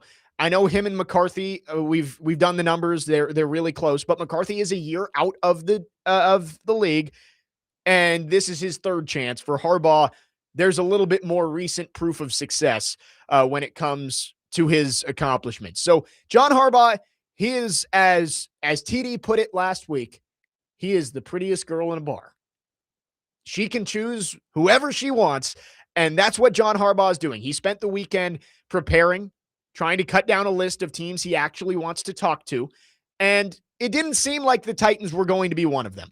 Paul Kaharski on Robbie and Rex Road said last week that if he had to guess, he said a 5% chance that Harbaugh would even interview with the Titans. That's not get the job, interview. I would say it's a lot higher than that now, based on the reporting that we're seeing. I think we'll find out at some point today whether John Harbaugh will be interviewing for the Titans job. But I know everybody's going to go back to the report Tony Grossi in Cleveland put out of the reported demands that John Harbaugh wants. And here was the list: $20 million, $10 million for his staff, total control of the roster, and he wants to pick his own personnel guy. I don't know how cut and dry those demands are. That's a lot. I think $20 million is probably what the going rate for John Harbaugh is. He has the pedigree to ask for that. He also does have the pedigree to ask for roster control. But based on what we know about John Harbaugh, and I don't pretend to know him personally, but he never tried to force his way into control in Baltimore. Ozzie Newsome was there for a long time. Eric DeCosta is taken over now. John Harbaugh, there was never any reports of any kind of power struggle there. I think he is going to want to have some control of the roster wherever he goes. But don't you think, Parker, that if he's meeting with Mike Borgonzi and they have a good rapport and he's like, I want to come to Tennessee, I want to work with this guy, do you really think that he's going to come in and completely oust Mike Borgonzi out of his job? I think it would be, to use everybody's favorite word, collaboration. I think there would be collaboration if you brought in John Harbaugh. Yes, it would be expensive. And Amy Adams-Strunk, I think, has to realize that if she does not go big on the head coach now, you may be paying whoever you hire for cheap to not coach the team in a couple of years, like you are with Brian Callahan and Rand Carthon and John Robinson as GMs. I think she realizes the investment is going to equal the outcome. And if she pays extra to get John Harbaugh, it could lead to a whole lot of money down the road if this team ends up being good in a couple of years. I could see Mike Borgonzi and John Harbaugh getting along just fine, because John Harbaugh, alpha personality, Mike Borgonzi in his press conference, alpha personality. He's made it very clear that, you know, he's serious. He there's no grab button, there's no messing around. He's serious. He's a football guy. He's making the decisions. So I could see John Harbaugh and him and those personalities meshing very well, because they're both serious. They both want to win. They're both just straight up football people. I could see that working out just well. And I do think that if those are the demands, the Giants make more sense. They're going to be more willing to spend, most likely. And Joe Shane, he's a lame duck general manager. If John Harbaugh wants to come there and Harbaugh says, I want control of the roster, I think John Mara is going to say either, Joe, you're welcome to stay, but you're no longer in control, or you can leave because we want John Harbaugh.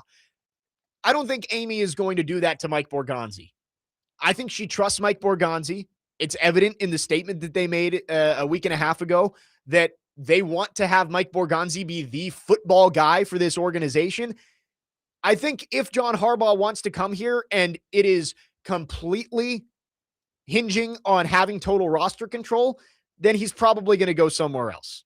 because I don't think the Titans are going to give him complete and total control when they just made Mike Borgonzi the head football guy again.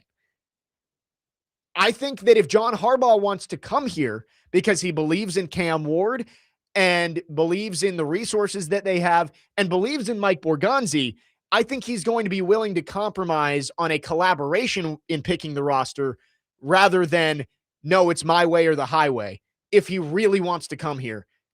If he doesn't want to come here and being in control of the roster is the main thing for him, he's probably going to go somewhere else. And that's what the point of the interview process is for.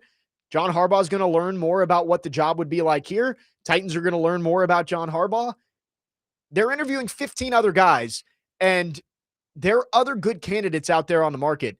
But I think the Titans are going to give it a swing. And if John Harbaugh truly wants to come here and believes that he can get this thing turned around, I think it'll happen. And the demands that are currently out there may not be as stone solid, black and white as they're being talked about right now. Yeah, no, I think I've just been baffled ever since I've watched Hard Knocks. I've been baffled. The fact that Joe Shane we talk about it is every still week. there. I don't get it. And he should have been fired with Dayball, and then they're bringing him back for another year. So you look at the players that the Giants have on the roster. You have Malik Neighbors coming back. They're probably going to bring back Wan'Dale Robertson.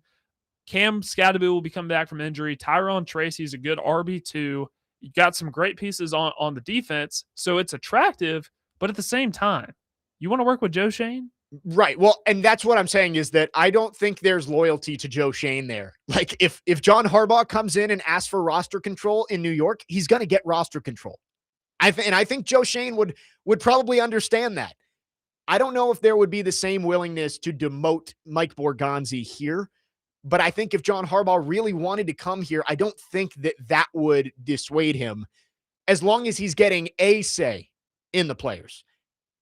Again, everyone's favorite word, collaboration. And if he doesn't want to come here, if that is the number one thing is I want roster control, he's probably going to end up in New York. And that's where I still think he ends up. The Titans have a much better chance than I thought 3 days ago. I would still say it's less than a 20% chance that John Harbaugh is the next head coach of the Titans. But it is nice to see that clearly the Titans' job is attractive enough for John Harbaugh to consider it, given the reports that we saw coming out this weekend. So we'll see. I'm keeping my eye on Twitter to see if we get any kind of update. It was reported that John Harbaugh was going to announce or schedule those interviews with the teams he's interested in today. So hopefully we get some news on that front sometime soon. 615-737-1025 is the phone number. Another quick news update. Sam Leavitt has committed to LSU. So if Tennessee fans were holding out hope for that, the Arizona State quarterback to see what happens with the Vols. Headed to the Bayou. Yeah, now it might be waiting to see if Joey Aguilar is going to get that extra year. 615-737-1025 is the phone number. We'll continue talking about the Titans head coaching search. Lots of retreads being interviewed by the Titans. And we've talked about it since Callahan got fired, that experience was going to be something important. And pretty clearly the Titans want somebody who has done this before. I'm thinking it's going to be one of those guys who has been an NFL head coach before. We'll talk about it next. 615-737-1025 is the phone number. Hour number 3 on deck. Jake Lyman, Parker Kelly with you on this Monday. Next man up, 1025 The Game.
Next man up, 1025 The Game. Jake Lyman, Parker Kelly with you. Final hour on this Monday, talking Titans coaching search as we are in week 2. Titans interviewed 7 candidates last week, 8 more on the schedule for this week.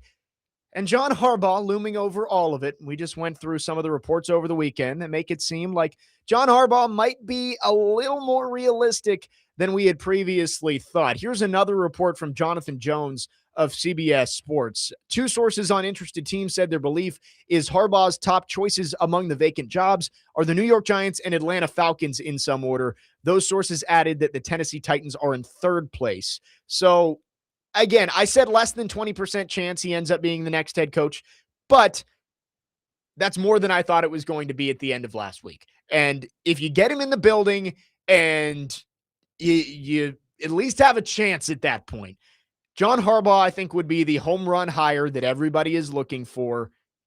Unlikely, but we will see. The Titans are interviewing a ton, and I mean a ton, of former head coaches. And we knew that was going to be some sort of a priority for the Titans, was experience, given that with Brian Callahan, I think you can link a lot of his issues back to inexperience. First-time head coach, first-time play caller, hired first-time coordinators. Everybody was learning on the job, and it just didn't work out. So I think you can link a lot of the issues back to inexperience. So it would make sense. Try and go get somebody who's done it before. The Titans are interviewing Kevin Stefanski, Robert Saleh, Raheem Morris. That one's today. Mike McCarthy, Matt Nagy, Arthur Smith, Mike McDaniel. You can even throw Mike McCoy in there because they interviewed him too. So that means over half of the Titans interview list are retreads. And if you add Harbaugh to that, that would be 9 guys who are retreads. Jeff Hafley has head coaching experience at BC. The Titans are kind of telling you what they want here, right? Like, based on who they're interviewing, I think it's telling you what they're looking for. Maybe that's a little bit of a stretch given that they're interviewing everybody and anybody. They 15 interview requests is crazy. But I think it shows you that they are valuing experience in this process. And that makes me think that that's what they want. They want one of these retread guys. I don't think it's going to be Raheem Morris. They're interviewing it today. I think he will get a decent look at being a coordinator. Matthew in Nashville says Titans are also interviewing Raheem Morris. Someone's going to give him another opportunity. He should have gotten one more year with Atlanta because they were playing well at the end of the season. It's not his fault that Penix got hurt. Yeah, I mean, I get it. Raheem Morris maybe gets another chance, but it is just tough to get 3rd chances. And his name is not quite as buzzy as some of the other guys out there who are retreads. Kevin Stefanski's a 2-time coach of the year. I think Mike McDaniel probably ends up being an offensive coordinator. I don't think he ends up getting another head coaching job. He's interviewing with the Browns today. He is. I saw he's also interviewing with the Lions for their offensive coordinator job. I think he ends up being an OC. I don't think he gets a head coaching job. I could be wrong. I think Raheem Morris and Mike McDaniel end up being coordinators, not head coaches out of this cycle. If I had to look at the retreads, Harbaugh is obviously number 1. No one's going to argue with that. John Harbaugh, if you have a chance to get him and you can make it work, he is the grand slam hire of this cycle. I also think it would be a great hire, Kevin Stefanski, Mike McCarthy.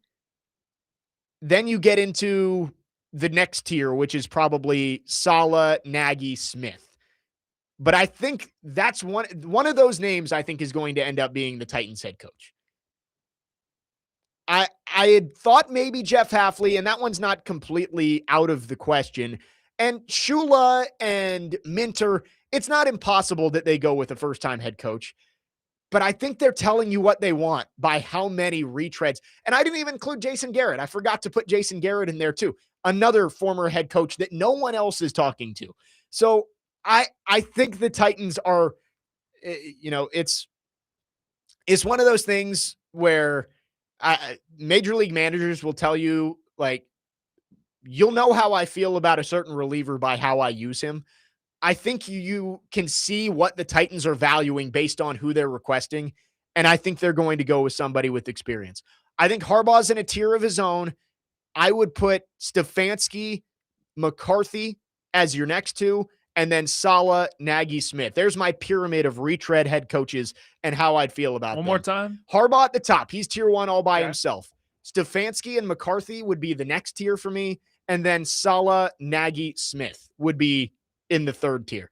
I wouldn't be upset with any of them, but I think that's how I would feel. I think you're head over heels over the moon if Harbaugh is the hire.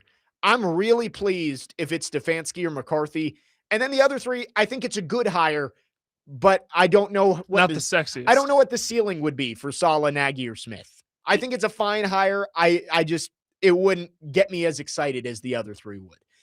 But yeah, I think there's something to having an experienced head coach because that's frankly what the Titans need. The two most important things in this coaching search that you're looking for is one, an offensive guy who can get the most out of Cam Ward, and two, I think I'd want somebody who is a player's coach that can maximize the talent level of everybody around him, and also a guy that is respected in the locker room. Because I don't think Brian Callahan really commanded that respect. I don't know. I think the players like playing for Mike McCoy a little bit better, but I don't know what it's like in terms of the respect level that he demands. yeah, looking back, the speech that they put out from Brian Callahan during training camp, and I believe that the one that that Ian made the Step Brothers compilation of, we joked about it, but maybe it was more of a red flag than we let on, because I feel like the writing was on the wall at that point. We all knew. Right. And I was trying to have as much hope as possible with Brian Callahan, because that's the last thing you want for a rookie quarterback, is to have all of the dysfunction that ended up going on this year of changing play callers and then firing him 6 games in. But I think looking back, that might have been a bigger red flag than we were initially thinking, because it wasn't genuine, right? There was no genuine leadership from Brian Callahan when he stood in front of a room that you hear it, and wanting to run through a wall for a guy isn't the most important thing for a head coach. But Same thing with Jonathan Gannon. right. But there's got to be some of that, of when you stand in front of a room and talk to your players, they respect you and they know you're being genuine and it's not forced. And with Brian Callahan, you could pretty much tell it was forced. I think that's why the Titans are wanting to bring in all these experienced guys who, when they step in front of the room for the first time, it's not their first time being a head coach. They're going to come in and they're going to be able to hit the ground running. They've got connections with their staffs. And Dustin from Hopkinsville makes a good point. Like, they're probably feeling out who can drag the best staff with them too. I think that's going to be just as important as who the person is when you're going through this process. If you bring in an offensive guy, maybe it's not quite as big of a deal. If you hire McCarthy or Arthur Smith, where you know that their system is coming in. But if you hire Harbaugh or Saleh, you got to know what the plan is for the offensive coordinator. If you hire Harbaugh, is Todd Monken a package deal? Does that immediately become your offensive coordinator? Because the reports are that part of the reason that he was let go was a refusal to fire Todd Monken. So those are things you have to consider too if you're the Titans. But I do think that they are leaning towards somebody who has done this before at the NFL level. When 9 of your 15 interviews are guys who have been a head coach before in the NFL, it kind of shows you that's what they want. And John Harbaugh would be the slam dunk home run, to use all the cliches, but there are other good options out there too. And out of that tier list that I just made, Harbaugh at the top, Stefanski, McCarthy in tier 2, Smith, Saleh, and Nagy in tier 3. I don't think there are bad options there. Nagy, I think out of those 6 would be my least favorite. I really kind of hope that Nagy maybe becomes the offensive coordinator, because that's somebody with experience that Borgonzi trusts. I guess I say hope in a way. I can't. I don't know I'm if I sorry, say I can't. I don't know if I say hope as in like that's my favorite, but like I hope he is not the head coach. If he's anything, I hope he's the offensive coordinator, I guess is a better way to say it. If he's on staff, I hope it's as the offensive coordinator, not the head coach. 615-737-1025 is the phone number. We'll get to your texts as well. 615-737-1025, our phone lines driven by WilsonCountyHyundai.com. Jake Lyman, Parker Kelly, broadcasting live from the Busy Bee Plumbing, Heating, and Air Conditioning Game Nashville studios, home of the $99 yearly Beehive membership, where the buzz is always about great service. We will continue to talk about the Titans coaching search and some of the first-time guys that could be intriguing. I think it's going to be a retread, but you did get to see some of the other options the Titans are interviewing in action this weekend. We'll talk about it coming up next. 615-737-1025. Jake Lyman, Parker Kelly, next 25 the game.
Next man up, 1025, the game. Jake Lyman, Parker Kelly with you on this Reaction Monday. Titans head coaching search rolling along. Wildcard weekend wrapping up tonight. We'll look at Steelers-Texans later on in this show. Do want to mention, we talked Vanderbilt basketball earlier today. The women's AP poll is out, and Vanderbilt is the number 5 team in the country. You called it. Behind only the 4 teams that reached the Final Four last year. So pretty cool stuff. Vanderbilt, top 5 team for the first time since the early 2000s, 17-0, one of just 3 remaining undefeated teams across the country. Talking about the Titans head coaching search, and they've got a lot of interview requests out there.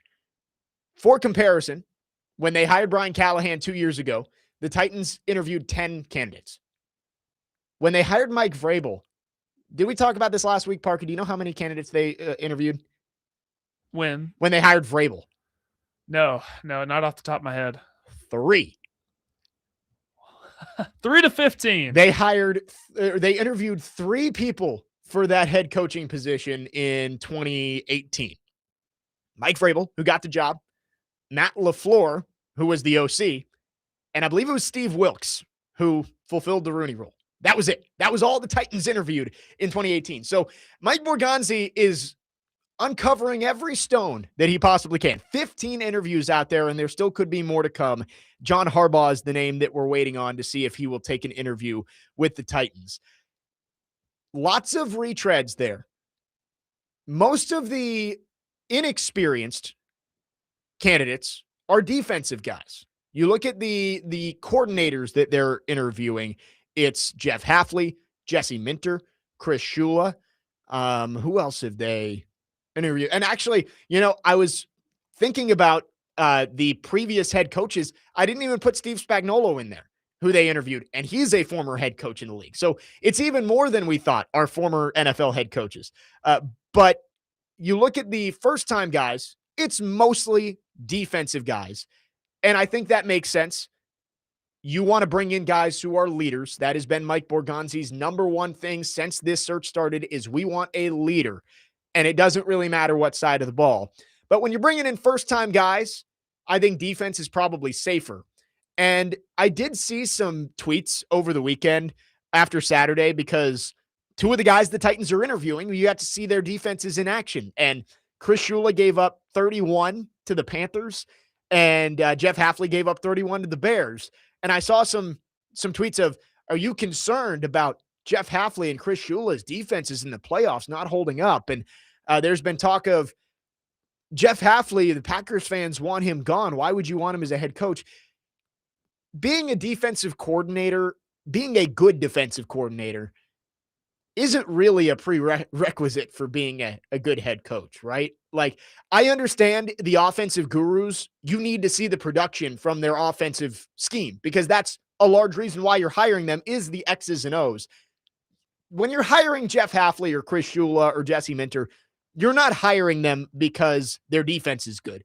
It's a great plus if their defense is really good, but you're not hiring them because of their scheme. You're hiring them because of their leadership abilities. So I just wanted to throw that out there that what they're doing as defensive coordinators does not really affect my thoughts on them as a candidate. Mike Vrabel's defense was pretty horrible in Houston before he got hired, but he was a good leader. And that's what the Titans brought in. It's exactly what 3280 just said on the text line. He said Vrabel was a horrible DC in Houston. It doesn't matter what they do as a DC. It's about being a leader when you're a defensive coach who's getting a head coaching job. So that didn't bother me at all. 8547 putting out a LinkedIn job posting for the Titans head coaching opening. The description says, fast-paced environment must be a self-starter. The reviews say high turnover, unclear leadership, culture in transition.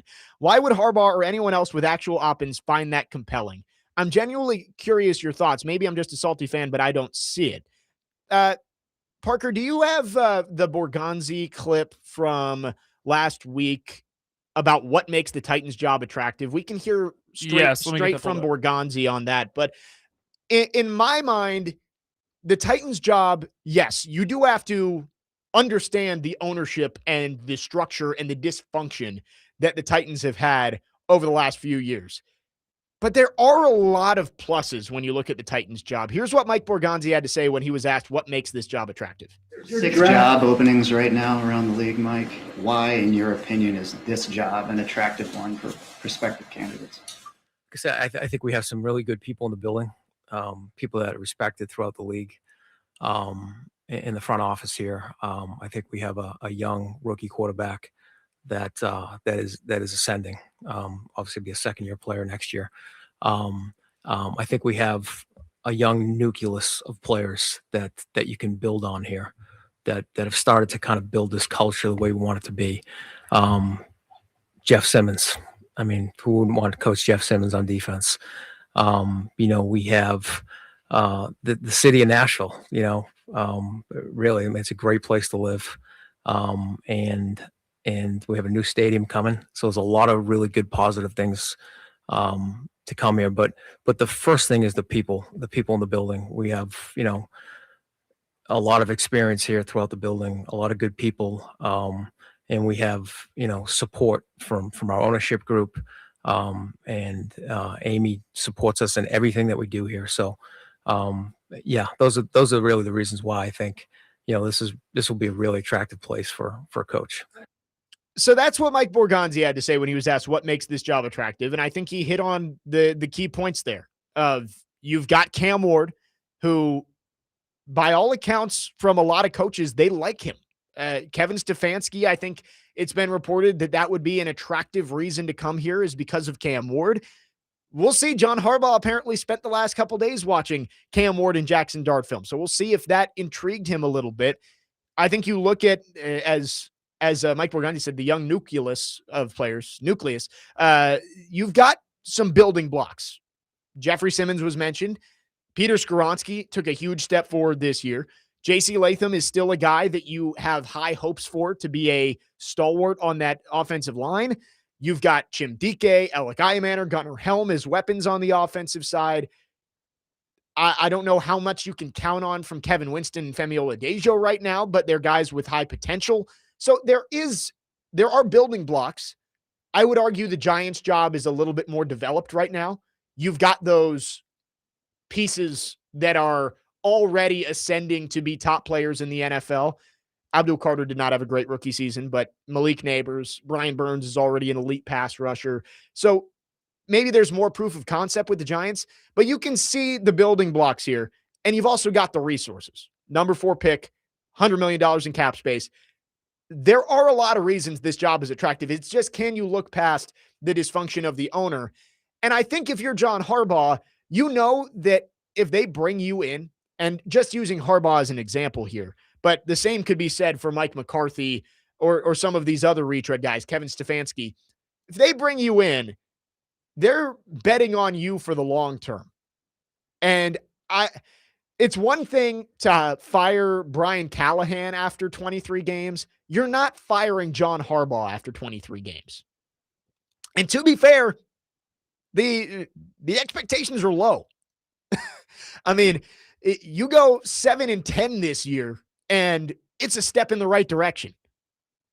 I think Giants, the fan base, might be a little bit more cutthroat if they don't turn things around quickly. Yeah, because the bigger market. But the analogy you made is John Harbaugh, the prettiest girl in the bar, has his choice of whatever team that he wants to go to. So really it boils down to the preference, which is, would you prefer to go to New York, where the roster seems more ready to win now than the Titans? The problem is you don't know all the way what Jackson Dart's career is going to look like. Yeah. Versus with the Titans, they're in the very, very early stages of, they put together a good draft last year, got to continue to stack these drafts and get them going in the right direction.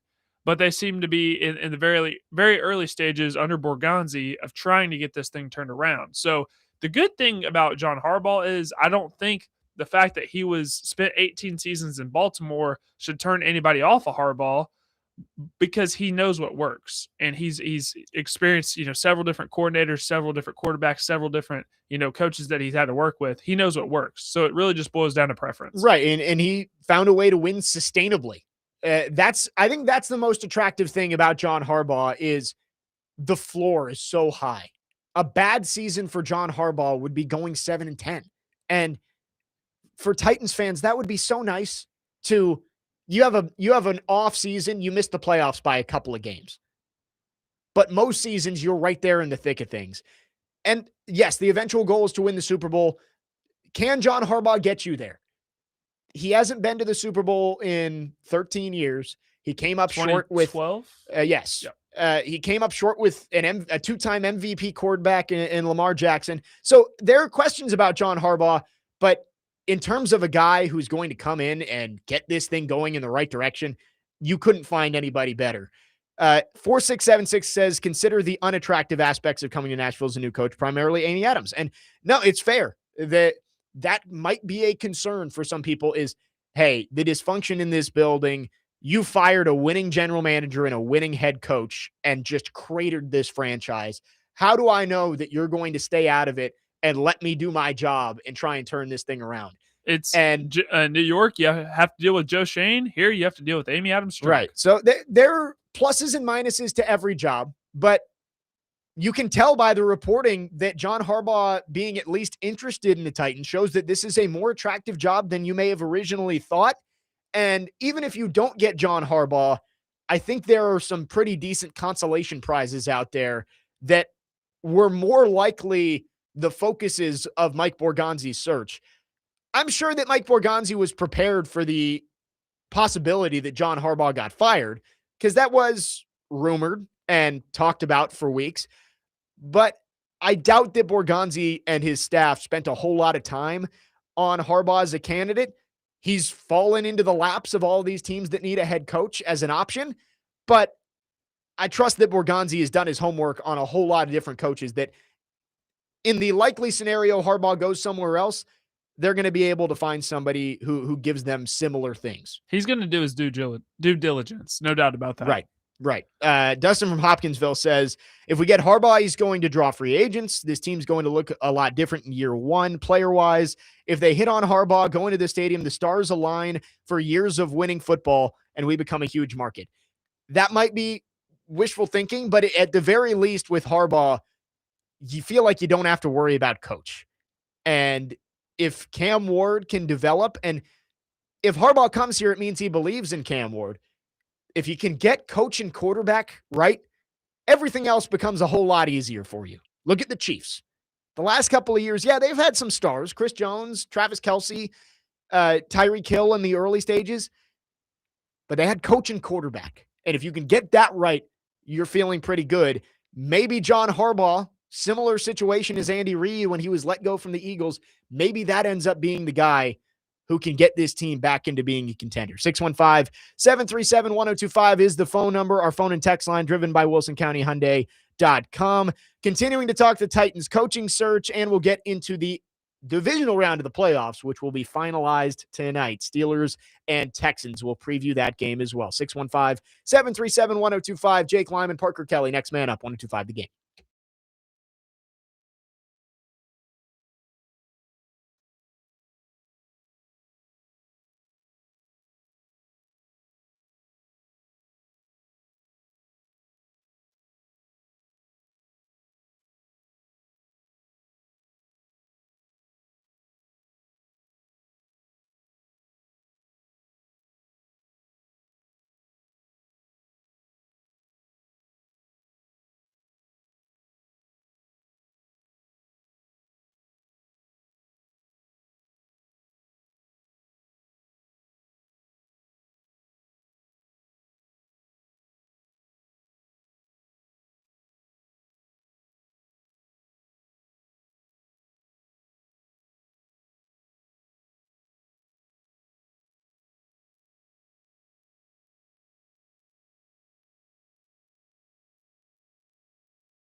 Next man up, 102.5 The Game, Jake Lyman, Parker Kelly. Final couple of segments with you on this Monday. Chase and Big Joe are coming up at the top of the hour. Plenty of reaction to Wildcard weekend. College football playoff national championship is set, and the Titans coaching search rolls along. We went through a lot of the names that the Titans are interviewing, and there are a lot of them. 15 total interviews have been scheduled for the Titans this week. Raheem Morris is the next today. And I would love Raheem Morris as a defensive coordinator. Don't think he'll end up getting a head coaching job this cycle. I had said I think him and McDaniel probably end up being coordinators after being fired, but who knows? That's why they do these interviews. It's fact-finding missions, and maybe somebody blows you away with their plan. But the Titans have some really important interviews coming up this week. A lot of the playoff coaches are available for the first time this week. So the Titans going to get to speak with Arthur Smith, who is coaching tonight against the Houston Texans. Also, Robert Saleh. They'll get to speak with Chris Shula, Jesse Minter, Jeff Hafley, Mike McCarthy later on this week also. So we're still a while away, I think, from the Titans making a hire. But you could start to see some names come off the board. I think this week, there are 8 openings right now. Seems like it's going to stay that way. If the Bills had lost yesterday, it wouldn't have shocked me if McDermott got fired. We talked about LaFleur earlier today. Seems unlikely that he's let go. They're trying to work on an extension, according to Adam Schefter. Still possible. But right now, it looks like it's 8. It wouldn't shock me if we see one of those jobs filled this week. If I'm looking at one job I think gets filled, I'm going to go with the Cleveland Browns. The Browns they're off doing side quests while everybody else is interviewing the main candidates for head coaching jobs. I mean, it's fine. They can interview whoever they want, but I did see somebody put together a little chart of like all these guys and how many interviews they've gotten. And Cleveland was the only one interviewing like 6 or 7 different candidates. It was pretty funny. So I wouldn't be shocked if maybe the Browns make a move this week and make a hire. Maybe the Harbaugh sweepstakes comes to a close pretty quickly. If he talks to 3 or 4 teams in the coming days, maybe by the end of the week, we get a decision there. Because a lot of these teams, if there's a chance for them to get John Harbaugh, they're not going to hire somebody else until they know for sure. So I think he may be that first domino that has to fall for some of these other jobs to close.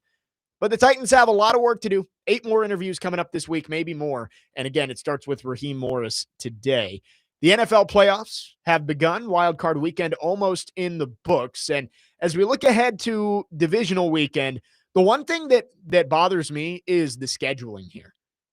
Why are the Rams and Bears playing on Sunday, but yet the Bills and 49ers, who just played this Sunday, have to turn around and face teams coming off of byes on Saturday? I don't understand.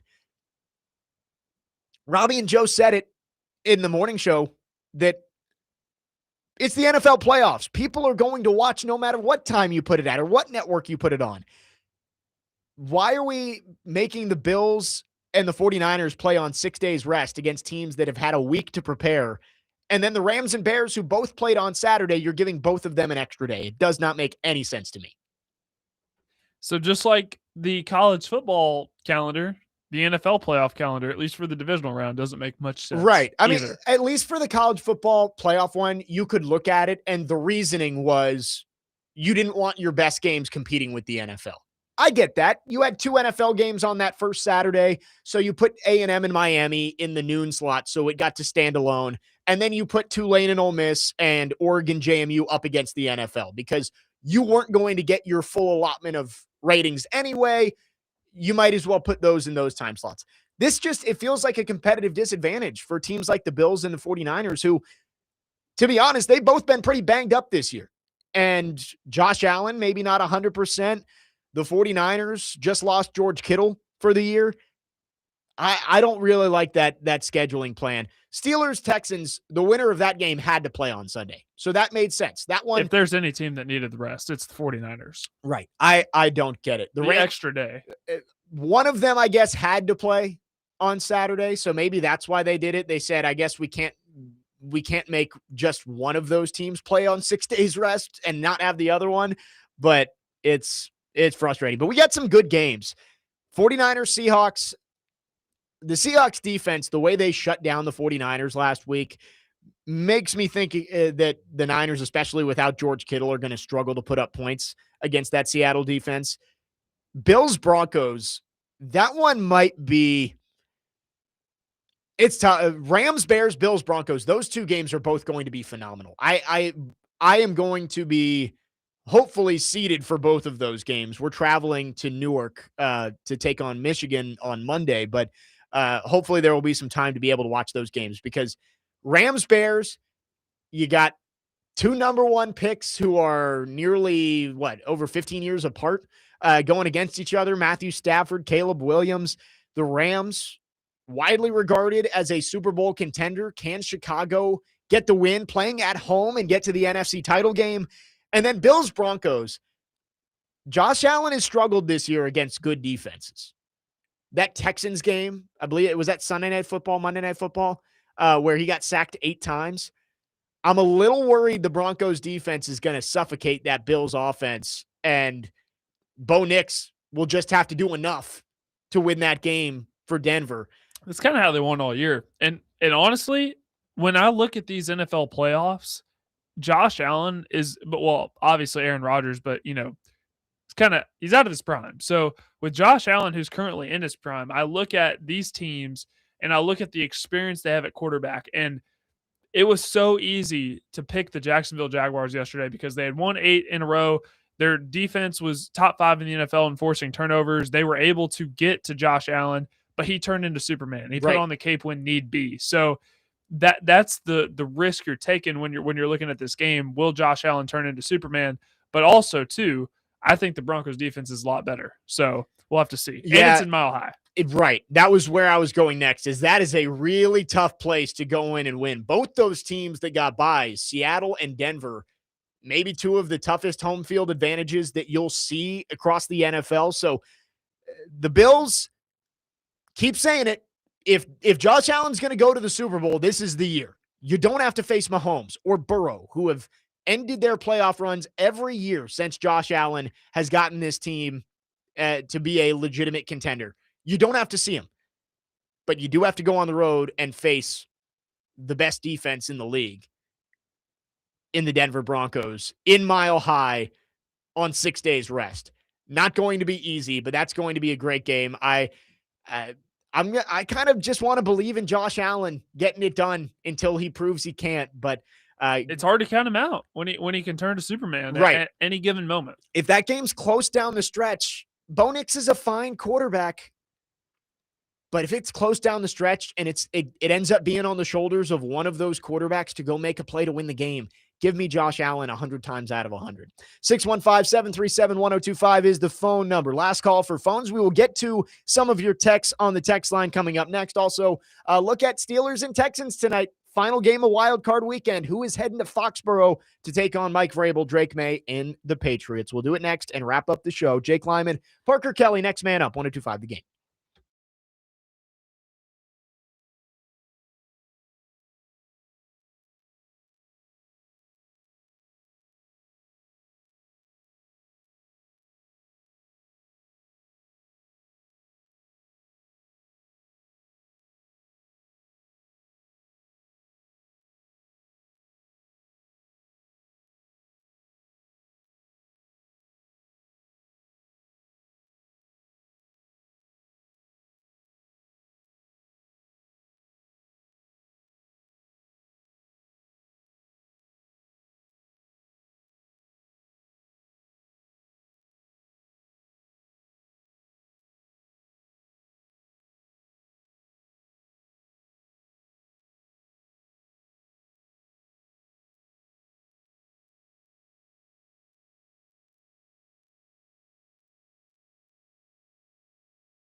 Final segment, next man up, 102.5 The Game. Jake Lyman, Parker Kelly with you on this Monday. Chasing Big Joe coming up next. Tomorrow on the program, Nick Frazier making his weekly appearance. We will talk Titans coaching search even further. Some Preds with a win last night, bouncing back from a tough performance against Chicago on Saturday. And they will take on the Edmonton Oilers to wrap up this 4-game homestand tomorrow. So we'll talk about that and much more. Wrapping up the show today, let's go to our text line driven by WilsonCountyHyundai.com. Ken asks, why is Stefanski a good coach? He has a losing record. Well, with Stefanski, I think you have to take the context of situation into account. The quarterbacks that he's had, and the overall just losing culture that is in Cleveland. The Titans culture and ownership issues can be talked about up and down about what Amy Adams Strunk has done over the past few years. But this team won pretty consistently for the better part of 5 years. The Browns, getting them to the playoffs twice was enough to win Kevin Stefanski 2 Coach of the Year awards. I think there is a lot to like with Kevin Stefanski, but there's also some warts. There's some red flags with Stefanski.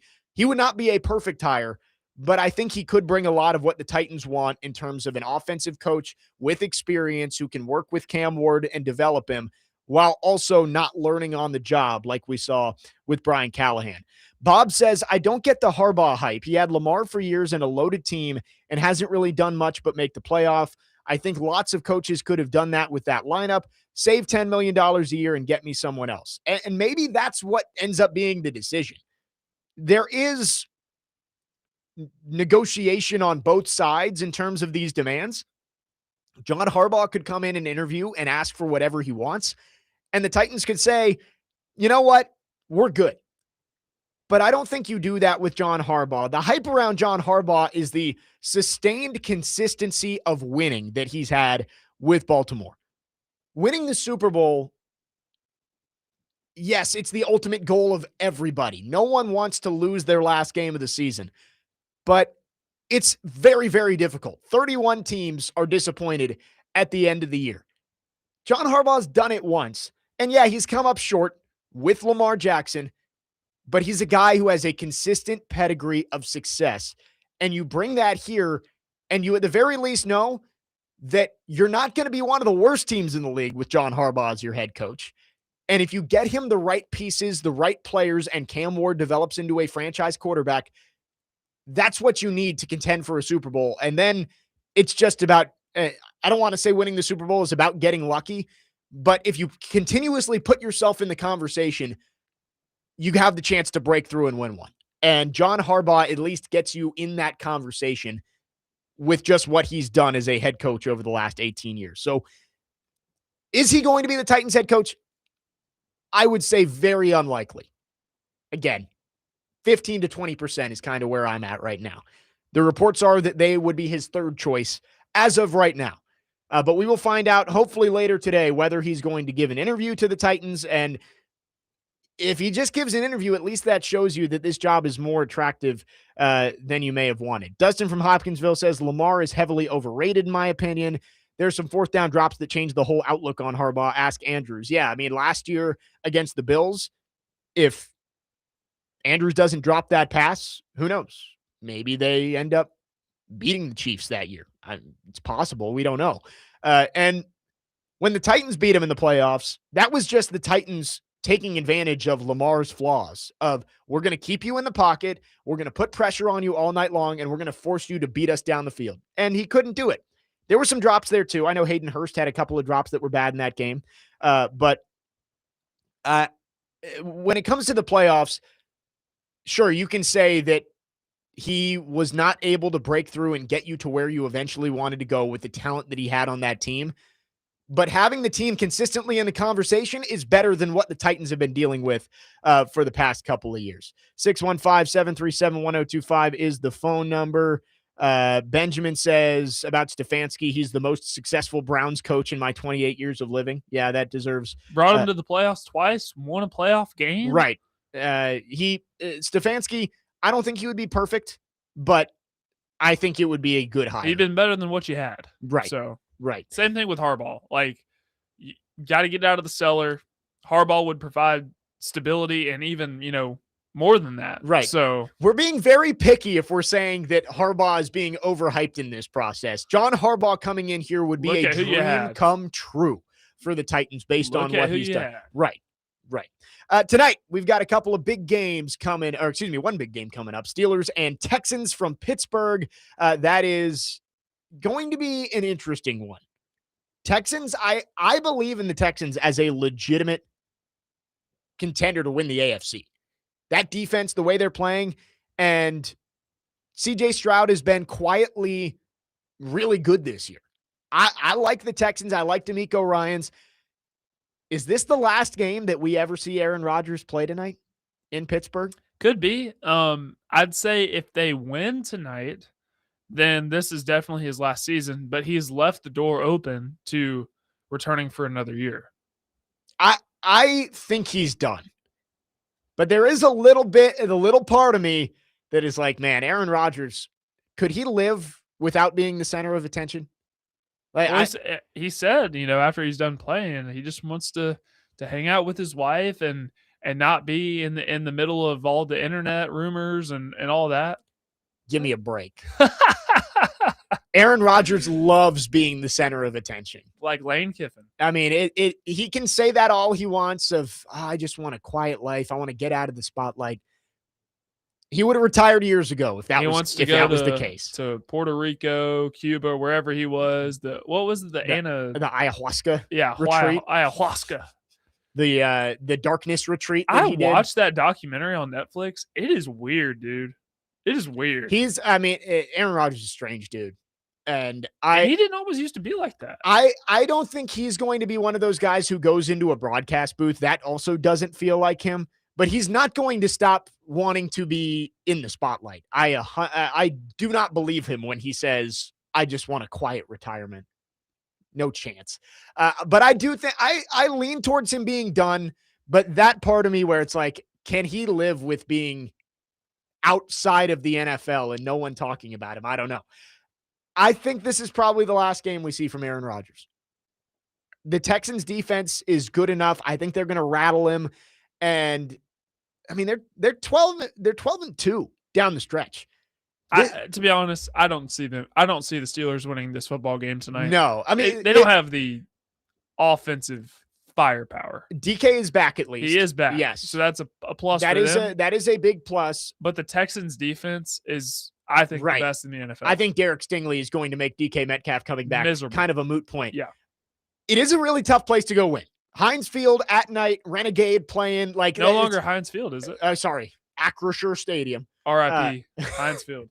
That's a tough place to go in. It'll always be Heinz Field. Haven't lost a Monday night game since the 90s. Right. So like it's a very tough place to go and win. I think the Texans are just that much better. I think they go in and we're going to get two really good AFC divisional round games. Texans, Patriots, Broncos, Bills.